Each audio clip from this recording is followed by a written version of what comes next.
Duke Dennis is an idiot. It'd be more likely for the West to stop supporting Israel and leave Africa the fuck alone before black celebrities hold each other accountable in the entertainment industry. You having to put on an act again and again and again. No one really seeing the real you because the real you isn't someone we care to see because that's how you made it. One more time, fuck you and fuck Zoe Spencer. I hope both of y'all sprain y'all ankles getting out of bed in the morning, and for the most important day of y'all lives, whenever that is, I hope y'all forget and lose your car keys. Fuck the both of y'all. And then you have the Shay Frost, who is just a fucking weird piece of shit that genuinely gives off predator vibes. Because this is the part of the video I know y'all wanted to see. Kai chose to make black culture the butt of a joke for the identity of a kid who cannot name 4 black revolutionaries or activists. It speaks to Kai's character about what happens when you let a young, dumb motherfucker have so much power and there's nothing positive with it.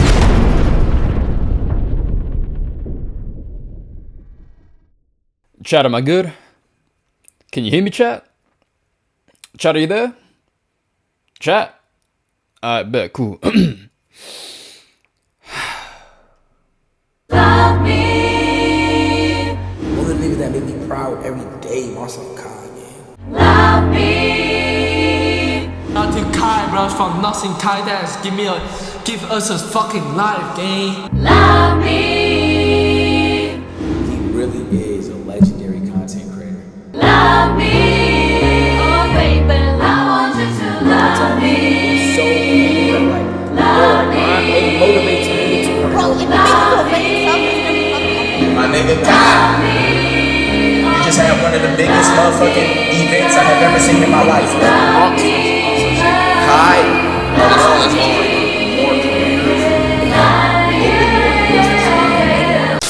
I am not a hater. I am an iconoclast.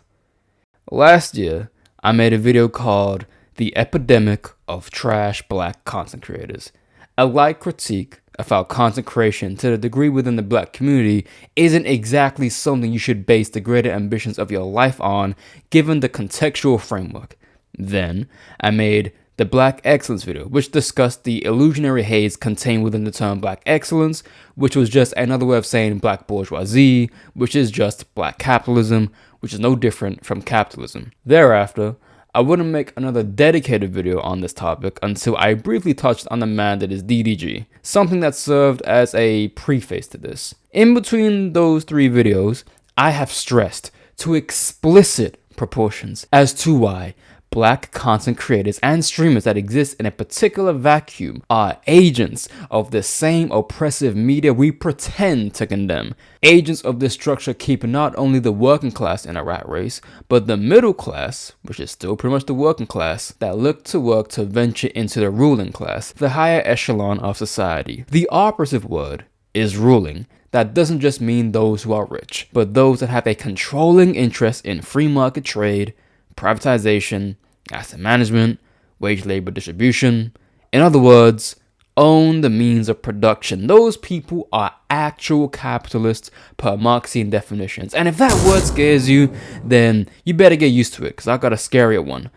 Socialism. Ooh. I've come to realize that those that agree with me either do so because what I say strikes them hard, they were already of that state of mind, or they agree with my rationale. So in that sense, I'm not really making this video for my supporters. I'm making this video for those that don't quite understand intersectionality. Those that look at problems in isolation and judge those problems as such, reducing the critical thinking to that of, if you don't like it, then don't watch it. Yeah, if you don't like the current governing administration of your country, just ignore it. Quit hating. One of the things I've noticed since openly criticizing the likes of your favorite streamers and content creators is that those that disagree never come from a place of political or socio-economical backgrounds. Hell, not even a cultural one. You come from a place of pure internalized subjectivity that leaves any opinion outside of a surface level response. A lot of you come from places that don't contribute anything in the discussion of a greater culture which dominates much of the media in the West, and yet nothing is owned or organized effectively within the communities. I say this because one of the reasons why critique of these particular streamers and new age celebrities of the like is largely minimal, even amongst more critical content creators, is because what they represent in large is an element of soft capitalism in which we find comfort and excuses in, which cast an illusionary perception of social significance. The type of significance that would change the conversation of how black people are viewed in Western media. Due to the fact that black people in the West are controlled by materialistic ventures, our success is only in correlation to superficial gains. Become the most subscribed member on Twitch or scoring the largest brand deal in basketball. Achievements that, admittedly, are impressive. They're impressive in isolation versus compared to an actual material change that would have a systematic ripple effect. Therefore, with the comfort, or in truth, subconscious defeat many feel under what feels like a corporatocratic society in which we live in, to be averse to these achievements is to be in opposition to black excellence and therefore, quote unquote, economic progression. The same streamer that benefits from a Cenat cannot then say Cenat is what's wrong with streaming culture, which ultimately affects greater society, because they would have to accept that their bag and reputation within this realm will vanish, and their credibility in this space will also vanish unless they themselves decide to radicalize themselves. So it remains in the betterment of the black bourgeoisie's interest to further propagate that this is what our society should be proud of. It remains in the betterment of the cynic that our development is circular at best and redundant at worst, so they can maintain their centrist or apolitical views. And most importantly, it remains in the betterment of corporate America, aka white people. I believe what is required of the matter at hand concerns both a psychoanalytical approach as to why you lot gravitate so intensely towards these celebrities, the demagogues, and then an understanding of how the superstructure of this trend is a continuing down spiral. Why we emphasize the importance of leadership and political importance being almost contingent on what your favorite celebrity says about it. In fact, not even political anymore.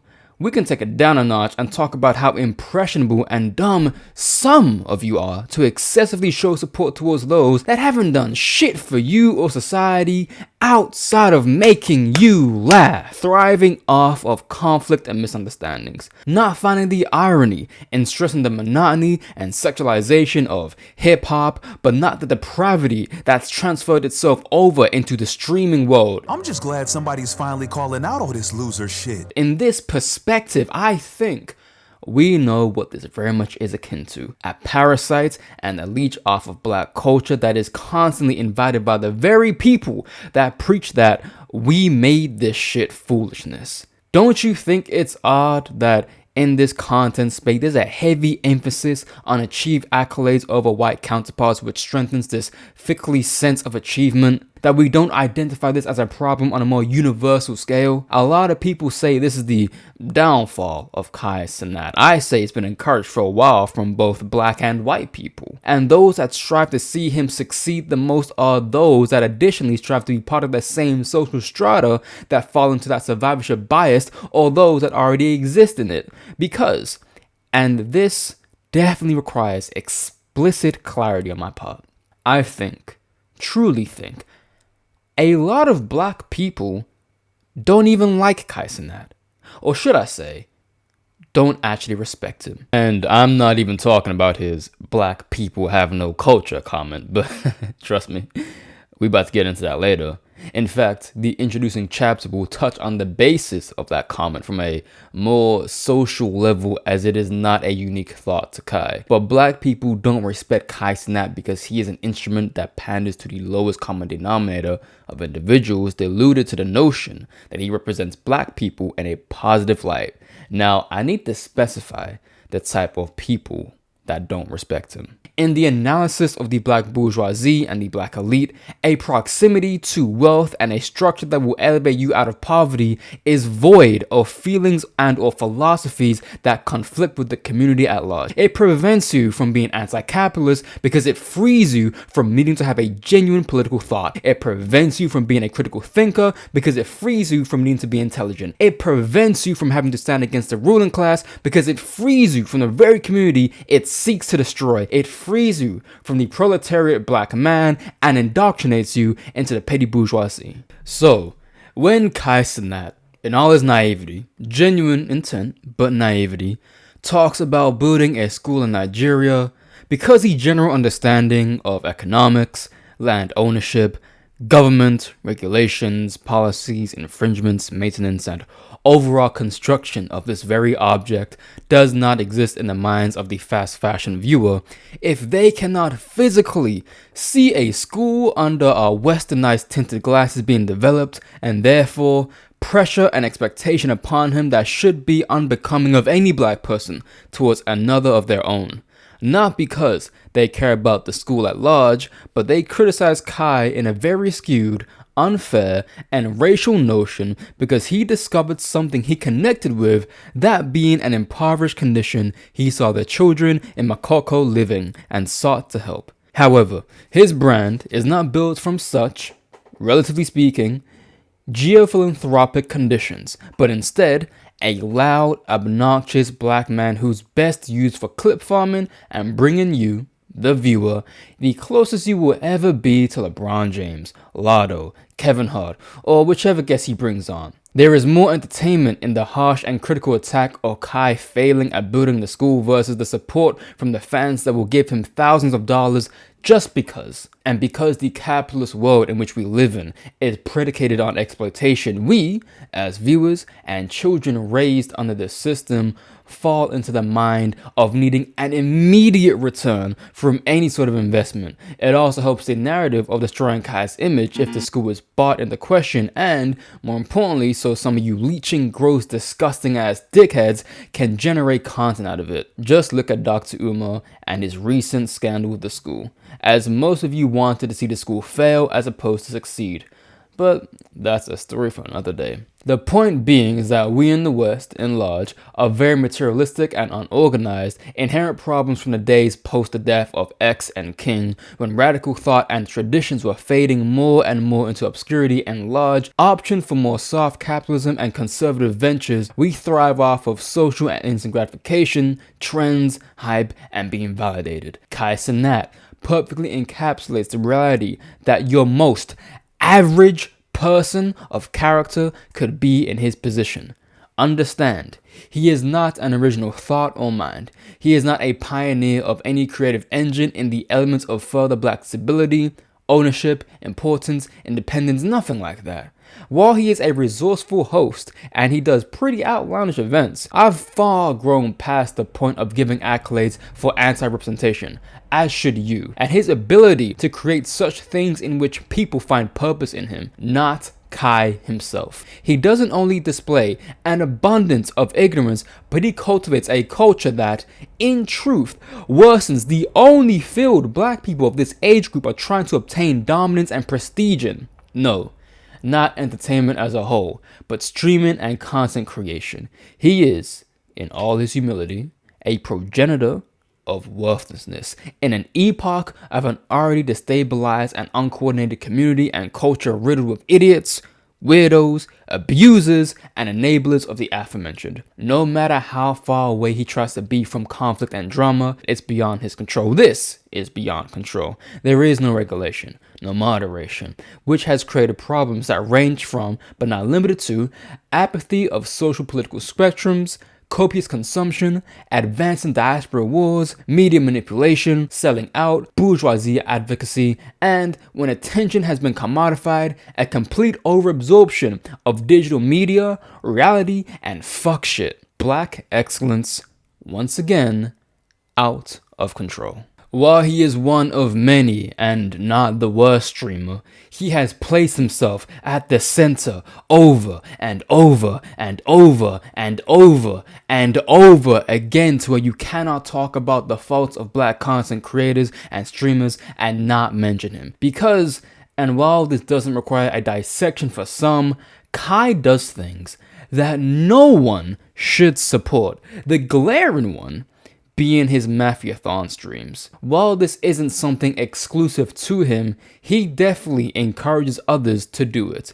I will have a dedicated section discussing why 24/7 streams are fucking stupid and you shouldn't be watching them excessively or supporting them, but to provide a quick summary, attention economics is the analysis of how our attention is that of a finite commodity, a resource for absorbing information which influences our decisions and personal lives. It's what analysts use for marketing, advertising, UX and UI designs, things like that. The thing is, it is a resource. There is a limit to how much attention we can provide something relative to our personal lives and the social spectrums which are important to our day-to-day.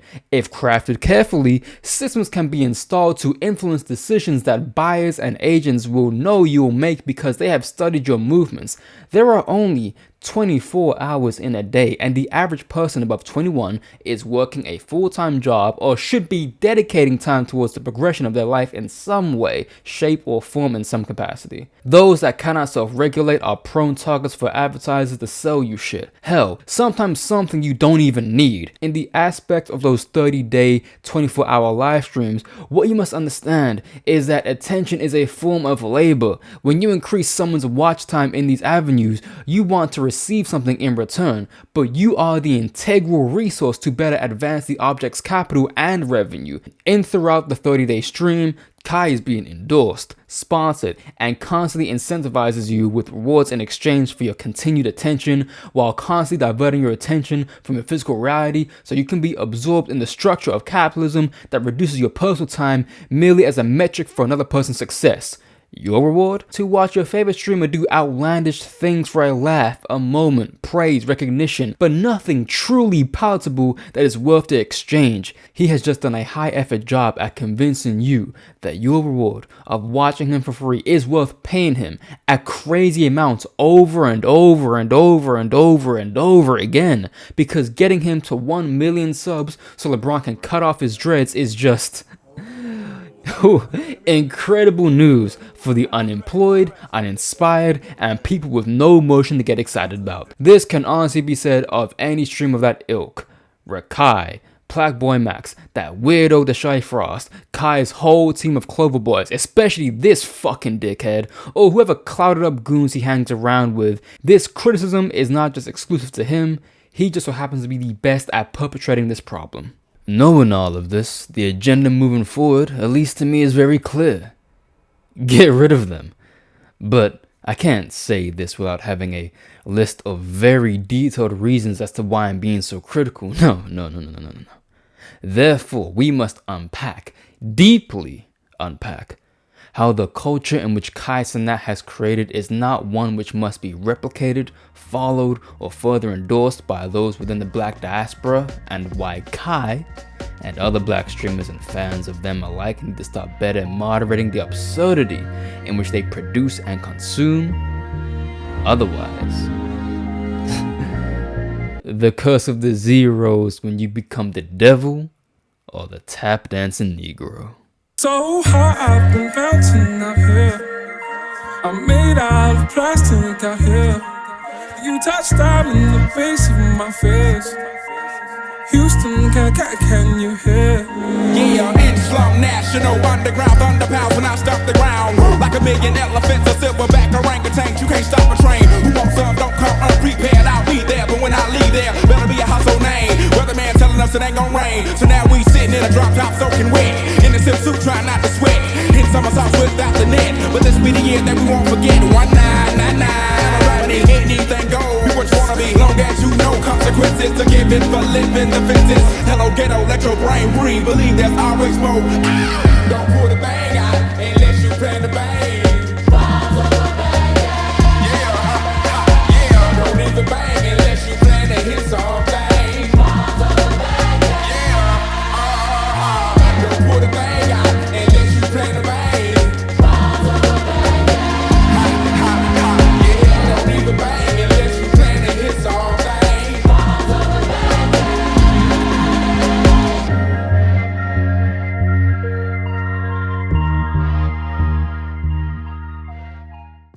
Real quick, if you're gonna sleep on me, at least do it with comfortability and style. Which is why this video is sponsored by Man to Sleep. I've been traveling a bit lately, and these sleep masks have really been coming in handy. Cause unlike your ex, this actually feels good when you have them strapped onto your face.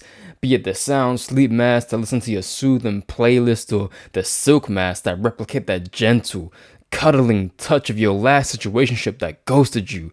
With the feature to completely block out all light and adjustable straps, the only thing you need to worry about is waking up on time. So click the link in my bio and use code RDXCity for 10% off your first purchase. Thank you, Man to Sleep, for sponsoring this video, but now I gotta put belt to ass. I believe the issue many people face when they critique someone like Cenat pertains to the events that actually lead to creating a Cenat, which is feigning to an oversight, or should I say being short-sighted. No, I don't just mean your Soul Illuminatis or DDGs or any of those guys, but a social, economical, and historical understanding of how the modern day Cenat is to be created. Way before black entertainers had the type of power they have within politics and society, that they were just the lesser offspring of a class of black people who had the mantra of changing the system from the inside until they become entranced in it, or worse, acknowledging the system and desiring to live among the very people that designed it to be racially unfair and discriminatory. In the Western world, which is dominated by a white ruling class alongside their Israeli connections, those who are of an ethnic minority only have one option if they desire to exist among the upper echelon, and that option is to conform in every aspect, even politically, to the power structure which gives them the expenditure to promote their wealth and continue living lavishly. So, therefore, in order to understand how Cenat's wealth influences his continued promotion of bullshit and the justifications of it, we have to go back to the 19th century, back to where we were first introduced to the black bourgeoisie.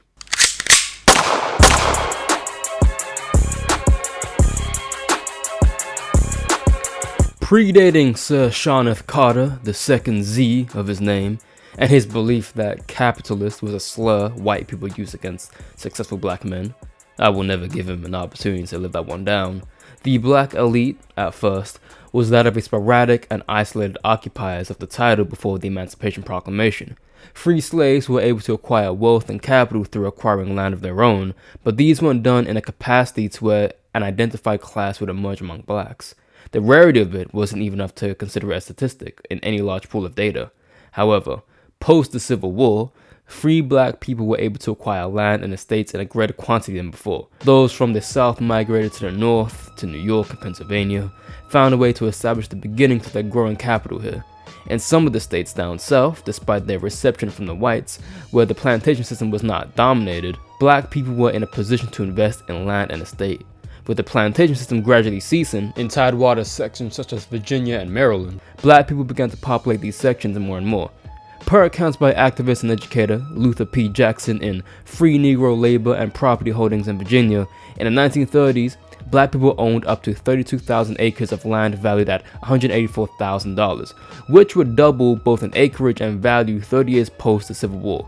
In these preceding years, black people would venture and migrate more and more predominantly up north to invest and own real estate, which would see valuations stretching over $1 million in New York City, just under $230,000 in Cincinnati, over $630,000 in Columbia, and around $500,000 in Baltimore. In New Orleans, free black people and those of color held over $10 to $15 million in real estate and slave ownership. Yes, real estate and slave ownership. But there's a difference between black people owning slaves and white people owning slaves, both historically and within the understanding of the black bourgeoisie and their efforts in making money. While their reasons for acquiring slaves didn't differ from white people owning slaves, not only did they make up less than a fraction of their earnings within the black bourgeoisie's rise, but it was a minority within a minority of those that did own slaves. They were primarily motivated by profiting and buying slaves, but they were in no way, shape, or form had the monopoly on the human slave trade, even close to how white people operated. And since they only made up a small account of their total earnings not under the plantation system, they had bought slaves as wives, husbands, sisters, brothers, or children. It goes without saying that the most common of logic would lead the simplest of simpletons to deduce that black people owning slaves and white people owning slaves are intrinsically different because black people didn't fucking transport slaves from continent to continent, nor were slaves under the ownership of black slave masters born into slavery and owned no means to do so or even had rights to the infrastructure to build the establishment required. Get it? Got it? Good. In the cities, black people would see themselves taking on more roles of skilled labor. Shoemakers, carpenters, tailors, bricklayers, cabinet makers, ham, yam, cheese, potatoes, cheese, you name it! I'm sorry. Cigar makers, brokers, clerks were listed as skilled workers in the South, different from those in the North that did more domestic and personal service occupied roles. But while you had those that found employment in these cities, new entrepreneurial ventures were also beginning to establish themselves on developing footing. In Boston, they set up small businesses or working independently as hairdressers, tailors, traders, and barbers. New York, owning a newspaper, dyeing establishments, drugstores, and restaurants. Philly, cell manufacturers, brokers, and lumber merchants. Virginia, blacksmiths, millers, boatmen working at grocery stores, and the list goes on. The point is, these states started to produce more and more free working black people who were able to access avenues into a different strata of society not previously made accessible to them. We could get into further classifications of who exactly did what and where in which state, but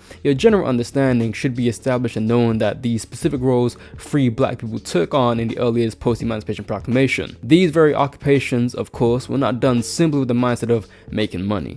Black people within these occupations adopted both characteristics and traits similar to the European bourgeoisie, albeit to lesser degrees. This, in part, was due to the education system in which state-funded schools from donors such as the Rockefellers, Rosenwald, and other big aristocratic families provided large sums of donations for the development and upkeep of these institutions.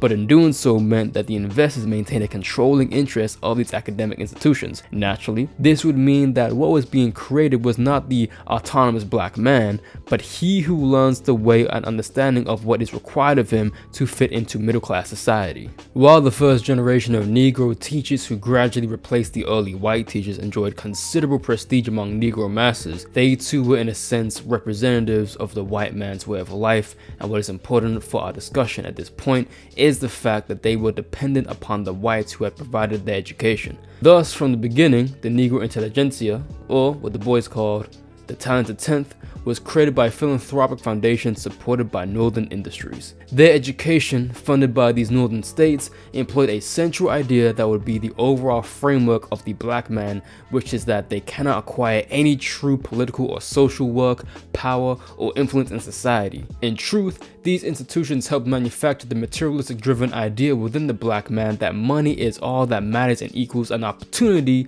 to be acknowledged by white society. Not respected, just acknowledged. This very fact would lead to the erasure of the black man's culture and identity within this hierarchy, but they would still be distinguishable from their white man.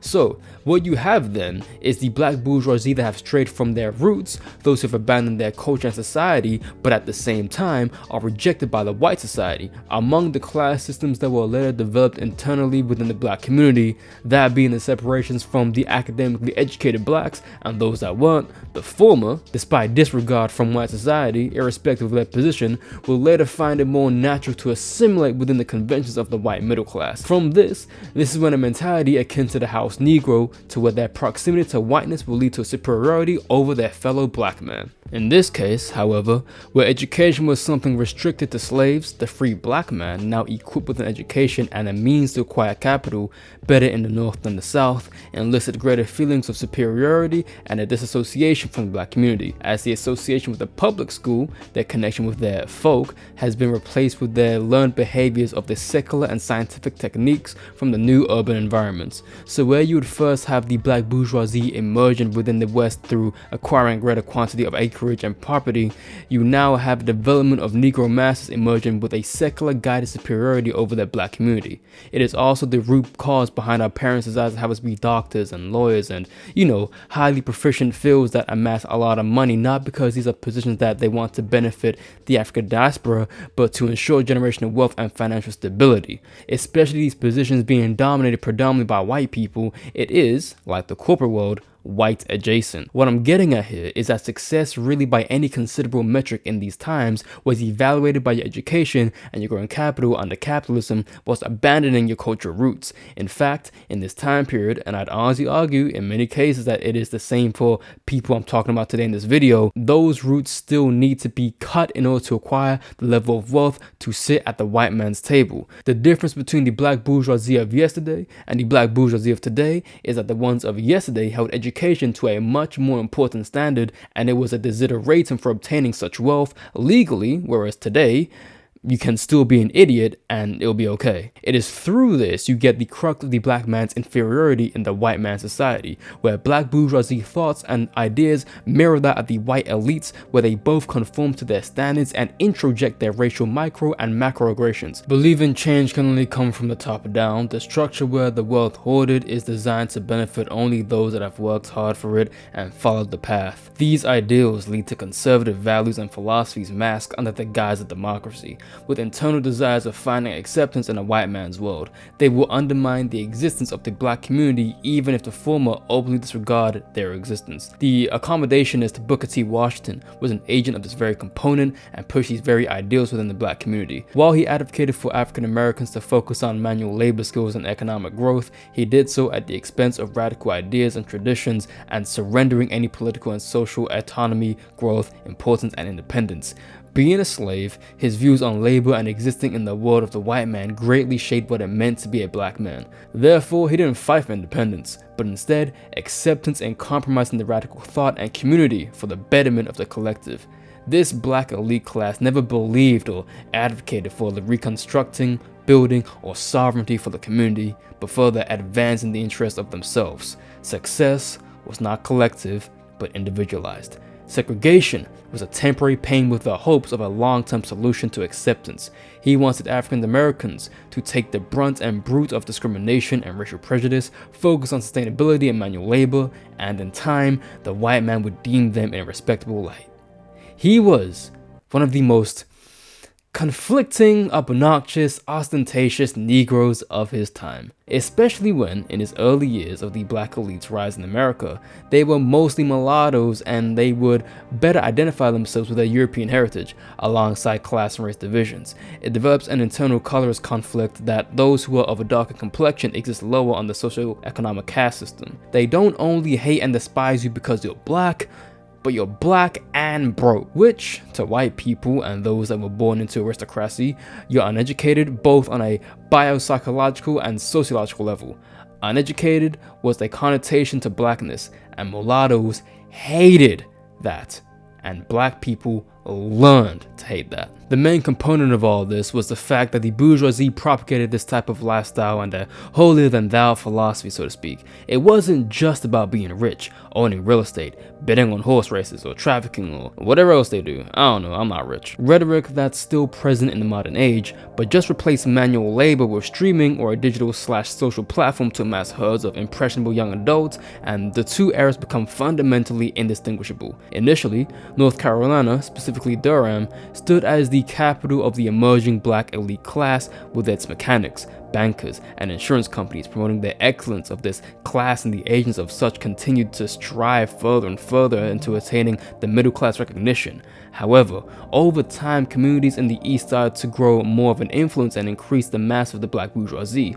Coming into the 20th century, Chicago and Detroit now started to run the narrative that they were the new capital of the black bourgeoisie, while still breaking from the black solidarity from the Negro masses. But this is when a shift started to occur of who was now starting to enter the black elite. Within this class, where barbers, brokers, bankers, stylists, and the like stood at the apex of this period, actors and entertainers started to replace the aforementioned. I'm sure you guys are now beginning to develop foresight. Despite coming from a lower class background with a lack of education when compared to their more faux capitalist counterparts, these new bourgeois amassed something that the old ones abandoned any true desire to achieve: social influence among their communities, to greater degrees than they were able to influence the white community. In addition to them, those from a criminal underworld also started to develop a stronger level of influence and importance within the class. Power no longer lied purely within the individual merits or intelligence as it did 50 years prior to the early 20th century, but instead their ability to control regions, the people, and in time the culture, with this class now being dominated by the underworld professionals which held prestige in the old ways would also participate in the game of the criminal underworld, attend parties and extravagant events, everyone blend together making money. This break from the more linear ways of making money also meant a shifting narrative with how they approached the church and religion. Something that was once a practice for spiritual enlightenment and community among them now became a place to save face and maintain their public approvals by means of providing the churches money. The contributions which they make to the churches with which they themselves are affiliated have become a form of conspicuous consumptions, but they have little time or sympathy for the traditional religion of the Negro as expressed in the spirituals. Such religion, according to their view, belongs to the past which they should be forgotten. Despite all this, the gradual separation one has towards the radical views and the old ways of community, being denied humanity and acknowledgement from the white community, one central fact maintained amongst them all: we are still inferior to them. In the irony of striving for more financial independence, they still remain psychologically codependent on the white man, if not for the capital, then for their approval. Their recognition that they too can make it in the world the black man and woman built for white people. But in their financial aspirations, they relinquished the one thing they had going for them: their love for each other, and to be substituted for their identity in money. The black bourgeoisie was so focused on replicating the same fire that heats the white community, they didn't realize that they sacrificed their own brothers and sisters into the flame of their own avarice. Now that we have a concise and summarized overview of how the black elite from the 19th century became an evolving class of black people, which was once heavily contingent not just on how much money they had, but on how educated they were, and as the years would go on, we would see, gradually, that the educated Negro of the elite just became another person with money. Drugs, comedians, actors, sex trafficking, you name it. As long as a bag was attached to it, some people will look at someone like Frank Lucas and dare say he's becoming a symbol of black excellence, or at the very least, an iconic figure in which one should aspire towards. Which now leads me to the ribbity rappers. Meth man handle 'em, no strings, no mandolin. I spit the gutter, no stutter for stammering. Touch it for tammering, whip my group for sampling. Undisputed, call me the champion. I'm noticed I'm way far to the right. Let me come down to the center. Alright, bet there we go. You see, the interesting thing about rappers that isn't found in the actors or the comics is that they're very powerful and potent storytellers that would illustrate and inadvertently glorify the ways in which they came up. They'll never admit that's what they're doing, but when you're that melodic, rhythmically talented, and sonically sound, you can't help but just envision yourself in those project buildings, hitting the corner spot to sell a couple packs of snow to make it to the end of the month, even though you live in the suburbs. The fact of the matter is, they became a product of the very system that was set out to exploit and destroy them, and instead of taking communal action to fight back, they went to voice their frustrations, as rap is nothing more than the grandchild of jazz and the great-grandchild of blues music. What they rap, we feel, and similar to my RDC video where black people developed an affinity towards East Asian philosophy and kung fu movies, these rappers and those that grew up in these environments did the same with the gangster movies and real life drug dealers, adopting their personas in their music, saying fuck school, I'ma so dope, big boss shit. And we, as consumers, even among those that understand the impressionable pitfalls of that very thing, find ourselves attached to what these people are saying, the lives they're living. Because what's that one Sauce Money bar? Said we was garbage, so fuck college, street knowledge amazing the scholars when we coin phrases for dollars. Oh my god. Wait, I said, let me do one more. I said, you guessed it, manifested intangible goods, platinum Rolex it. We don't lease, we bought a whole car as you should. My confederation, detonation, explode on detonation, overload the mind of a said patient. When it boils the seams, it comes to it. We all fiends gotta do it. Even righteous minds goes through this. True this, the street school is to spend our money foolish. Bomb with jewelers and watch for intruders. No. Anyway. Hey, what did he say? The boy, he said, he said, Got rich these niggas not calling me broke. This not a South, I came for the smoke. Apply a little pressure, I bet you they choke. I count it up like I work in the bank. Ain't got a pussy, I work in the face. You dummy for rich in the hood. You might also rub some dirt in the race. Niggas was hating, I was embracing. Just wanted to make it, got sick of probation. Now I leave the Chinese spot with an Asian. Niggas and diamonds, golf feel amazing. I had to deal with the greatest ever. Out in New York, but I hate the weather. Time was hard, trying to make it better. I don't know when I come and try to live. When the necessity of having an education became lost upon many of the people looking to venture into the black elite, the comics, writers, and musicians began to fill out the numbers to large capacities along with the drug dealers, but no one was better at merging the underworld and the commercial world together than the rappers. You see, you have to understand that it wasn't just who was rapping, but what they were rapping about. Guns, drugs, women, violence, hustling, these things mapped the identity of a generation of black men, but it was just their reality. It's all they knew.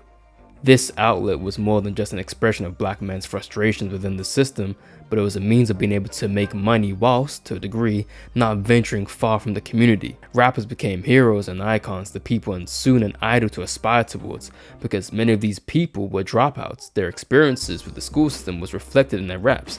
As Nas famously said, sometimes I sit back with a Buddha sack, minds in another world thinking how could we exist through the facts, reading the school textbooks, Bibles, etc. Fuck a school lecture, the lies get me vexed. Talk to him. The education system, as touched upon in the prior chapter, is inherently flawed in a way that propagates and prioritizes revisionist history and a machine to produce and enlist more wage-dependent, non-critical thinkers in the aspect of understanding the world and history both domestically and beyond the United States. For black people especially, you're taught history that was made to illustrate the importance of European dominance and mitigate the atrocities they've conducted throughout the ages. Even myself, in my youth, was a victim of this very machine. The school system wasn't designed for the rapper who would sell drugs on the side or other illegal activities. Their lived experiences always served to contradict what was happening in school, and the education system in the projects and the black neighborhoods were poorly funded and lacked the resources to inspire intellectual growth. The very community was designed to be stabilized. Even the cornerstone of this community, the black church, would fall victim to the capitalist machine of operating under the guise of helping people. So yes, despite having a large religious connection within these communities that emphasize the importance of religion, it too was also brought into question. Now put everything I said into a song and then you get Tupac, Nas, Wu-Tang, Black Thought, Biggie, Jay-Z, Rakim, Mobb Deep, NWA. They all became agents of, unfortunately, a white-collared corporation. Record labels, companies, merchandising, brand deals. The lyrics were relatively radical from many of them back then, but the artists themselves, not so much, and they became less so coming out of the 90s. This isn't to say rap/hip-hop served absolutely zero positive function socially. I myself am a product that was heavily inspired by this very force, but when you realize that some of the rap/hip-hop's greatest musicians did not have a formal education, glorified that flamboyant lifestyle of excessive wealth and copious spending, commodified women, and, even though it was a reflection of their reality, did rap about death, murder, and violence, it inspired later generations of the youth to follow suit in the system that was against them in the first place, abandoning them. They too became a product of a capitalistic force to produce the image that black people don't go to school, are uneducated, rap about being pimps and having hoes, and further distilling a narrative that our purpose and influence is only good at advancing a statistic that both right and left-wing pundits would cherry-pick. Look at the branches as the source of the problem and not the long history of a bourgeois culture adopted by free black slaves. But because rap/hip-hop is a lucrative business that has made a lot of people a lot of money, black, white, and brown, that became the substitute for needing to know the historical framework as to why rappers are people that should not be idolized and iconified to lengths that allow them to have, or believe they have, a strong political force that influences the masses. Granted, not many people had the prescience of seeing Obama for who he really was. Hell, not even Farrakhan for that matter. And to be honest, still don't, because bet money when he dies, he'll be held as the influential black nationalist and not the guy who low-key. But if you saw Obama looking for Jay-Z's assistance to help him with his campaign, you would then say, Look how far we've come, being the corner boys to having the corner offices, but the commodification of their lived experiences, racism, discrimination, and classism becomes profitable in the eyes of a Dr. Dre who partners with Apple, and Nas whose investment firm, Queensbridge Venture Partners, being early investors in Coinbase holding a stake in the company with its value reaching $100 million alongside looking to back a project to build a casino in Queens, and Ice Cube who loves being a cop for some reason in his movies, and a Jay-Z who is just a Jay-Z. This is just for the people who play in the big leagues, because on the other side we have the Polo G's, Lil Baby, Soulja Boys, T Grizzlies, the AVs, the Drakes, the rappers that boast about their luxurious lifestyle on their grimy upbringing and street life. On that note, Drake, please stop, because no one believes you put a K behind anything, and who you are also marketing for greater exploitative corporations. You may like a rapper, but you'd be ignorant to think that they would ever sacrifice their success for the politics and economic system that actually hurt us. Because why would they? Have they not deserved to reap the benefits of their leisure? Understandably so, but it always comes at the expense of a collective consciousness. Always. And because of that, it renders the importance of these individuals to those that are more antithetical towards the cause of an independence, or even just a shifting narrative that falls upon the black community as a collective to excessive degrees, something which I've talked about twice here on this channel. But the shift within this medium has truly revealed itself to be one which doesn't prioritize the art or the message, but the return in profit, especially in the digital age where streams don't pay bills unless you're on a Kendrick level of success. And that entry point for this museum has been invaded by people like Ian or Lil Mabu.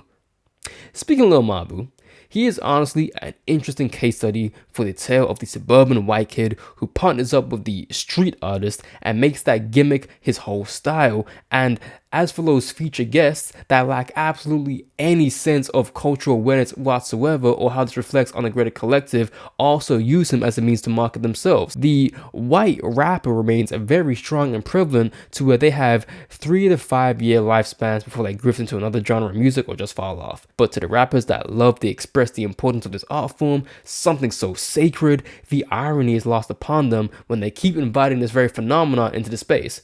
Like how 50 Cent endorsed 6ix9ine to the most embarrassing degrees, only for their relationships now be seen as non-existent. In this light, we see hip-hop as another catalyst for black bourgeoisie methodologies. Many of these rappers, these icons, don't want separation or independence, but acceptance, acknowledgement, and a shared profit from whites and non-blacks. In this regard, absolutely nothing has changed except for any shred of radical identity that was contained in hip-hop is now gone for the most part. For example, Snoop Dogg is one of the most ignorant, tone-deaf house Negroes no one ever wanted to accept for the longest time was due to legacy. From his extremely vocal anti-Trump campaign, Donald Trump, huh? Which one of you jigaboo ass gonna be the first one to do it? I'm waiting. I'm gonna roast the out one of you Uncle Tom ass for doing it. Which one of you gonna do it first?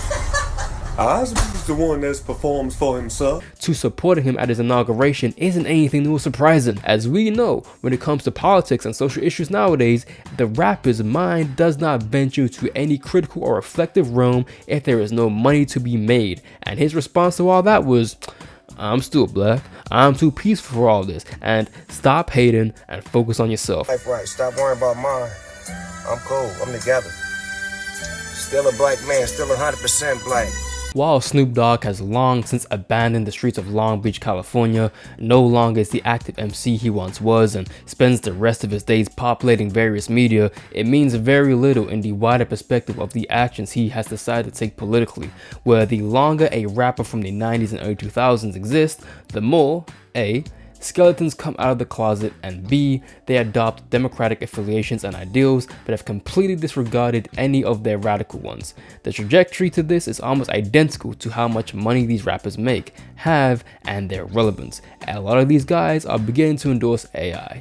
These people had everything they wanted to say about Drake ghostwriting and ghostwriting culture in general, but Timbaland out here with his AI artists and 50 Cent out here giving credits to AI songs. Like, at what point can we all just openly admit that these rappers are just fucking frauds and call it a day? Anyway, The point I'm bringing up with these rappers is that because it's the exact same iconography they have over the public, especially the youth, have now found itself in the modern day streamer, in addition to the fact that the modern day rapper now is more dependent on the streamer than the other way around. You have rappers turn streamers purely because they realize there's more money in it and relevance, and they don't have to be whipped by their record labels if they just stream shit. I mean, just look at what this clown said. I walk so streamers can run. Clip that, clock that. I walk so streamers can run. You didn't do shit. You just became an irrelevant leech. But it's funny how the rapper would end up being no different to the everyday viewer. Which then leads me into how the streamers operate. Say it after me. Repeat after me. Okay. Nigga, please. Nigga, please.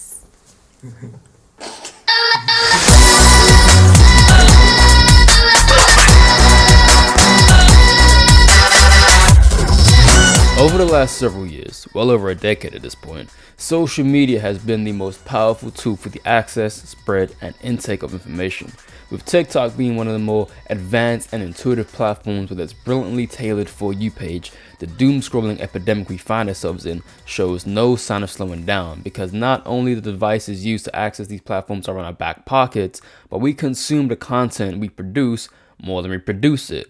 And therefore, like in the economics and understanding of resources, this too is a detriment of not being able to divest our excessive labor/resources more effectively. Picture this: produce has generally increased everywhere. Climate change, disease to crops and farm life, the workers, largely immigrants, being deported and laid off, which reduces the workforce on the labor required to harvest and sell food domestically, trade routes being affected by the Israel versus Middle East war, cost of transport and energy needed to make the journey see a spike, tariff effects, imports for exporters, which in turn lead to alternatives and more expensive avenues to manufacturers, which can worsen international relations, supply, and be supplied with goods. We simply do not have the means to 1. A surplus, and 2. To consume that surplus. It's not about supply and demand. The less we have, the more it will cost, caused by artificial scarcity. It's the matter of we don't have enough and it's costing too much to make now. Society starts to collapse. Our economies have approached the Roche limit and the system is failing. The manner of consuming more than producing, in this case, comes at the cost of everything else. In the aspect of social media and the streamers, a similar observation can be made. When I say produce content, I don't just mean that little 10-second reel you made. I mean, you are an agent in a machine that generates ideas and avenues that reach the eyes of millions of people when you tell them, just make content and you can make money from it. Just be yourself and you can make money from it. If everyone starts doing this, if everyone starts making content in which they've subjected themselves to seeing because of how the interest signals on the likes of TikTok and YouTube work, then the problem goes from merely being circular to self-consuming. In other words, it stops just being repetitive and starts being regressive, like red pill thinking and their desire to have a contradicting system of neo-traditional values if and only if it serves their individualized agenda, the agenda that changes with no sustainable direction. Footnote: just to give you an example about what I mean by this, whilst tying in future and previous points about how the economy and how streamers have an effect on the overall understanding of how we should interpret global trade and international relations, I would like to direct our attention to our political scientist and economist Faze Lacey, as he surprisingly articulates the importance of understanding basic politics and the effects they have both domestically and internationally, be they directly relevant to you or not. This is what you supported. You said you wanted Trump. Listen, bro, the reason I wanted Trump was because I wanted to make more money. All right, that's why. I'm gonna say it. At least I'm honest. I don't give a fuck. At least I'm not sitting here lying. I don't give a fuck who's the president. I want to make more money. I'm a greedy bitch, okay? At least I'm saying it. I've been saying it from day one. Now tell me why I ordered an $8,000 exhaust. And then a week after I order it, I get a call, you gotta pay a 57% tariff on it. What? I gotta pay an extra over $3,000 when I already paid $8,000 on a fucking tariff. I don't even know what a fucking tariff is. Thanks, Lacey. Now, back to what I was saying, something about streamers and their newfound programs being very important towards the audible and visual economy. Streamer University, that's my ball. Blackboy Max's up-and-coming next big streamer show. We're entering the epoch of streaming shows on streaming platforms, where, like Netflix, Disney Plus, and Amazon Prime Video, and these other streaming services, a new subscription-based model will be introduced so that you pay out of pocket. Among these issues I stated in the world prior to avoid your attention being broken. Hell, even on its lowest level, Twitter giving you the opportunity to earn thousands of dollars just by tweeting depending on how much engagement it gets. This motivates clip farming accounts and people to just post a whole lot of bullshit they don't even believe in, while being one of the most anti-black platforms and Twitter being the most detrimental things to the black community. But y'all ain't ready for that conversation. I mean, you are, but you know, I'm like an hour in and I still got a long way to go. With a better understanding of the commodification of our attention, I pose this question to everyone watching, so I want y'all to write in the comments to answer to this. How long do you spend watching your favorite streamer for? I won't ask why, because that is a useless question, but how long? Are you doing anything else whilst you're watching them? Is it routine or sporadically? Is it just entertainment or something more? Cenat is the most subscribed streamer on Twitch right now, done artificially, but he has over 900,000 concurrent subs. His monthly watch time can range anywhere from 10 million to 35 million hours. He pulled in over 90 million hours for his Subathons 3 stream, which was around 5.4 billion minutes. Now, to put into perspective how large that is, there are 8,760 hours in a year. Some simple math means that watch time was the equivalent of about 10,273 years. Now, of course, you need to factorize this among hundreds of thousands of viewers, but just sit with the idea that this is how much attention this kid got, at the detriment of many people around the age of 18 and their development schemas. The thing about this is that this stream shows the viewers, in a repetitive fashion, everything that is wrong, not only with streaming culture, but the idea that privacy for content is okay, and the idea that everything can be content is also okay. The commodification of everyday life. Streaming, at least in Twitch's case, originally started off as a brand from Justin.tv founded by Justin Can. Justin.tv was a streaming platform which was inspired by Justin and his friends as they wanted to make lifestyle content similar to Big Brother, but offered different categories on the platform, which included gaming. The gaming category instantly took off, which inspired Twitch.tv to essentially become its own thing in 2011. An early success, which would see around 43 million viewers per month, it was still something of a novelty, as gaming content wasn't the mega money making machine as we see it to be today. And streamers were not celebrities. In fact, they had more of a negative connotation. Because of the niche nature of it, there was no devoted attention these streamers got. There were no 24-hour streams to the degree we see nowadays, clip farmers, the type of streaming content we're privy to. The need for regulating your attention didn't exist in the same capacity as it does today, because that option, that interest, and that overall variety was heavily contained by people that actively wanted to watch people play games. Now, in 2025, streaming is not only the most accessible it's ever been, but it's integrated in the culture of entertainment and media. What was once seen as a negligible internet dweeb are now millionaires who are richer than your average rapper and, in the highest of cases, more popular and influential. Seriously, they are so scared of you and Kai and Aiden. You guys are commanding all the attention in the world. You're so much bigger than like Leonardo DiCaprio. That guy makes a post, it doesn't go anywhere. It doesn't go anywhere. Their path to get there has come at the detriment of a functional society among teens and young adults. They've normalized the desecration of public spaces regionally, culturally, and socially. They've transformed the normality of the everyday person's life into something that can be used for content, which leads to a growing sensation of artificialness. They've taught the idea that complex ideas and issues can always be simplified without nuance if the language used to express said problem or sentiment is comprehensive. And, just like the rappers, they've promoted, unknowingly, an anti-educational culture to where you can be rich if you just make content, which has now become true. I mean, academics and public education is in this shit for a number of reasons, like when that hit a lick trend was going around and people was just stealing and damaging property. We do not have the resources to call each of your parents and tell them what you're doing. So, from now on, we will be removing the doors from the hinges on the bathrooms. Girls and boys, this is completely unacceptable, and this is the only recourse course we have. What the fuck is going on, bro? Look at this shit. I'm just trying to take a piss. Look, bro. Oh my fuck, bro. These fucking kids are ruthless. Well, overall literacy is on a continuous decline, but I digress. What I'm saying here is that the excessive attention that has been invested in these streamers has resulted in a warped reality of how people act and move in public spaces and online.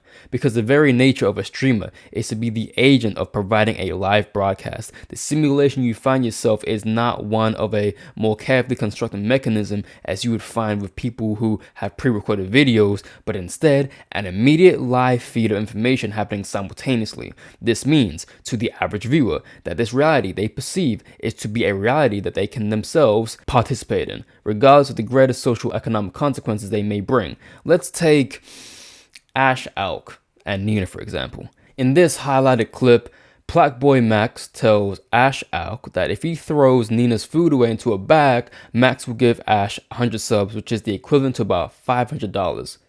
Sounds silly, right? You know, the person who you've been handcuffed with all day, putting their grubby hands in your food in public that other workers who don't have the same financial luxury or expenditure as you had to make with produce and ingredients, which is only getting more and more expensive and scarce in today's society, among the other orders they have to make that day, and the other responsibilities, working in the service industry, having a scene caused by two random internet people, surely is something that nobody would. 10, 9,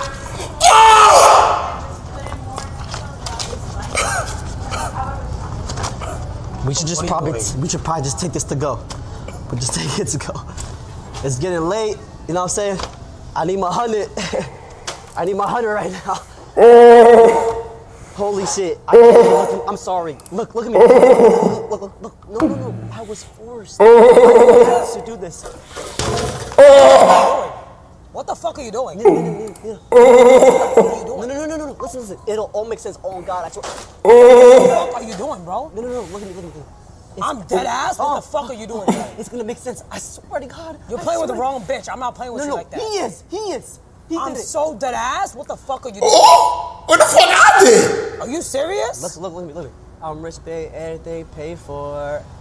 She wanna have the kill, let's make for. Yo, can I kill him?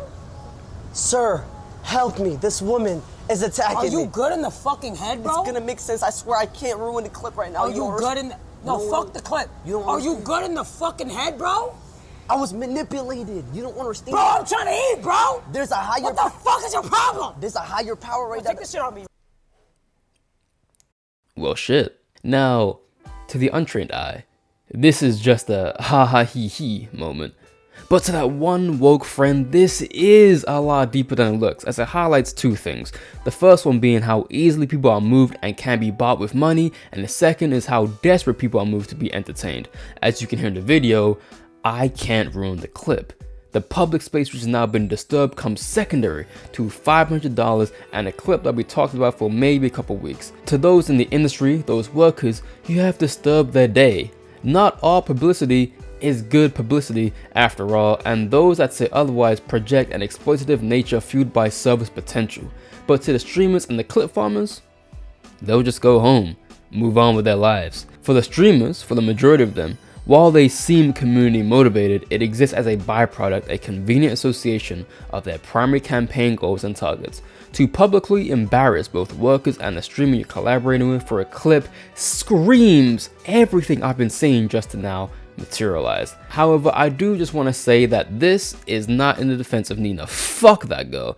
Diminishing sexual assault just because it's done on a man is extremely tone deaf, insensitive, and then makes any statement thereafter, months after the incident, whilst claiming it's embarrassing for a man to feel that way is beyond nonsensical as an adult, and further illustrates the lack of social intellectual depth not only she doesn't have, but a vast majority of streamers that exist within that circle of content.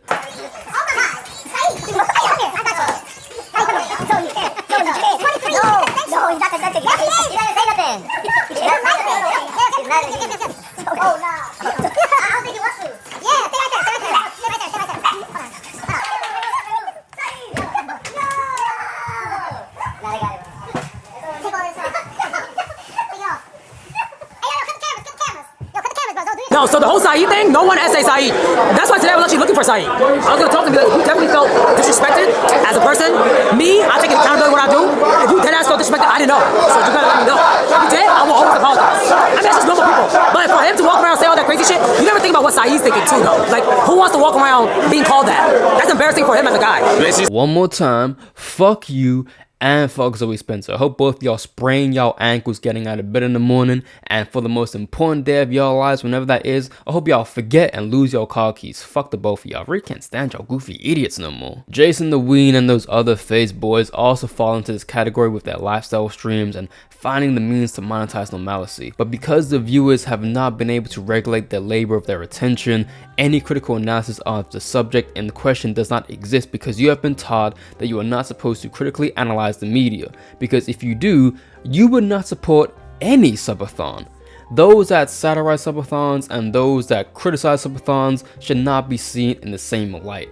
The point of a subathon, no matter who's doing it, is to get money from the viewers without giving the viewers anything of valuable worth in return. Granted, valuable worth is subjective. If you have to spend over $1,000 towards a streamer just so they can say thank you Raymond for the 50 gifted W's in the chat, and then they move on to further promote betting or gambling culture, then that subjectivity is just a lack of cognition in seeing you're no more than just a financial asset for the gains of someone who sees you no more as binary code, a metric along with everyone else. So when that very labor you exercise goes elsewhere upon other people for the purpose of being entertained, the shifting nature of your immediate reality becomes more materialistically driven by superficial means of success seen in other people, being overly exaggerated talents deemed acceptable at best and imitable at worst. This is because the attention isn't even being evenly distributed among the top streamers anymore, as you will often catch collab streams occupying the same space on different accounts. You'll have Agent and Sinner streaming independently, but they're in the same room, so they're both profiting within the framework that the resource of your labor is being damned if you do or damned if you don't type of situation, because it becomes multiplied in the most densely populated field of the most popular streaming category. Too much of something is a bad thing. And the product of scarcity isn't the quantity of streamers, it's the amount of attention you have left to give and the cognitive expense needed to do so, which leads to a manufactured reality when the digital becomes imperceptible. When the median age range of these viewers are between 16 and 25, what you end up doing is the exact same thing we used to criticize teachers and the school system for doing way back when: pushing out derivatives and sheep-minded thinkers. Don't tell me you thought you were different now. Don't tell me you thought you were the only one saying, this is to all the teachers who said I wouldn't be shit. And on that note, that whole this is to all the teachers who said I wouldn't be shit, I have a speculative response to that. If you're saying that in today's climate, then judging by the lifestyle decisions you've made, the career choices you've chosen to partake in, and the influence you believe you're spreading, plus your overall oratory, rationale wouldn't be too mistaken to believe that their assertions, not the claim, for saying such things could be a result of how you are acting as opposed to, while true among certain non-white students that bear the brunt of racism and discrimination by students, a generalization of your character. While you don't prove them right, you don't necessarily prove them wrong either. Finally, we're at the halfway point. If you haven't subscribed already, please subscribe. Oh wait, when I say that, does the icon glow up? I see that happen in my other videos sometimes. Is it glowing up? Hey, yo, subscribe. Is it glowing up?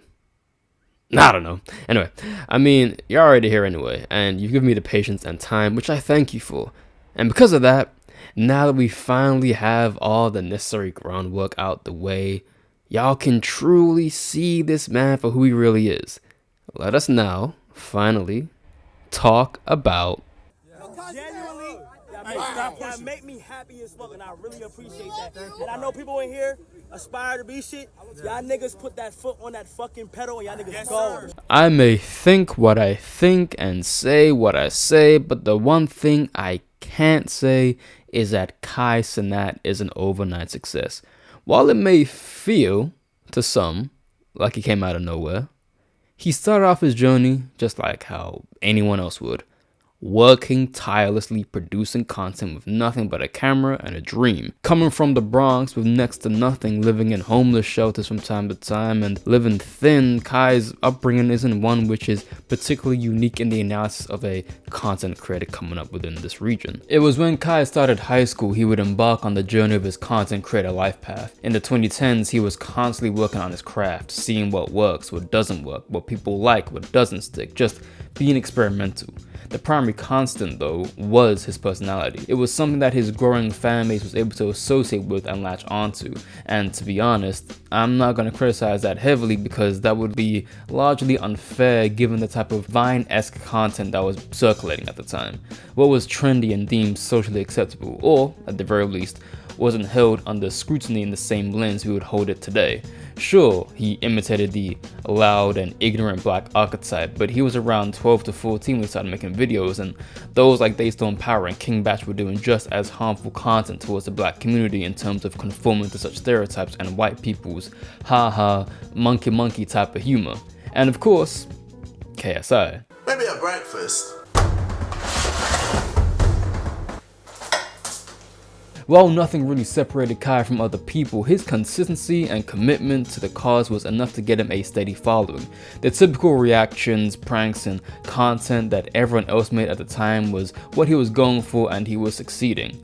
More so, he wasn't really standing out whilst he was succeeding, but by his own admission, he was considered the class clown at school. Now, there's an interesting correlation between the genesis of the rapper and that of the content creator of those from marginalized communities and groups where education and the pursuit of such things does not attract the same type of financial freedom it once did 50 so years prior.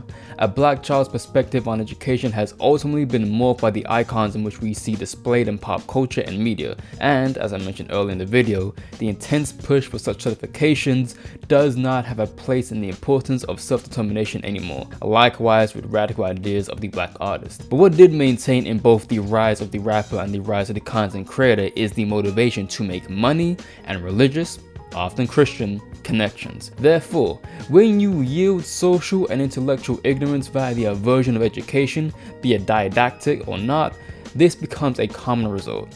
However, Kai actually did go to college, but he worked not so his content was able to work with college, but that college was able to work with his content, as he was tinkering with the idea of doing this pursuit full time. It's not hard to see who his influences were during this time period, with those like Diddy and the Prince family making the same type of clickbait, over-exaggerated videos that always just looked fake. Like, even if it was real, perchance, to talk about your feelings or anything emotional when a camera is just in your face, flipping from subject to subject, has always just been weird to me. She's gonna make it through. She's an amazing, beautiful little girl, and I can't wait for her to bring her home and be part of our family. So if you could pray for us, we appreciate it. I love you guys. Bye. Come here, come closer for the video. Come closer. Come closer. Come closer. Put your head right here. Come closer. Close down. Put your head down here. Act like you're crying. Really quick. I am crying. Go like this. No, Mom, I'm actually seriously crying. No, I know, but go like this for the video. Where he would be filming and editing all his videos on his dolo, he would soon enlist the likes of cameraman Chris V. Remember this guy for later? He began to push out more content with a faster turnaround time. For this is where I raised the first flag. One of the things Kai is crowned for is his high-end production for the streams he does, but he's criticized for coming across as inauthentic. However, that's who he's always been. He is an impressionable imitator, which is why he made the videos he did and the titles he did and the thumbnails he did. It's the reason why he wasn't that discernible pre-2020.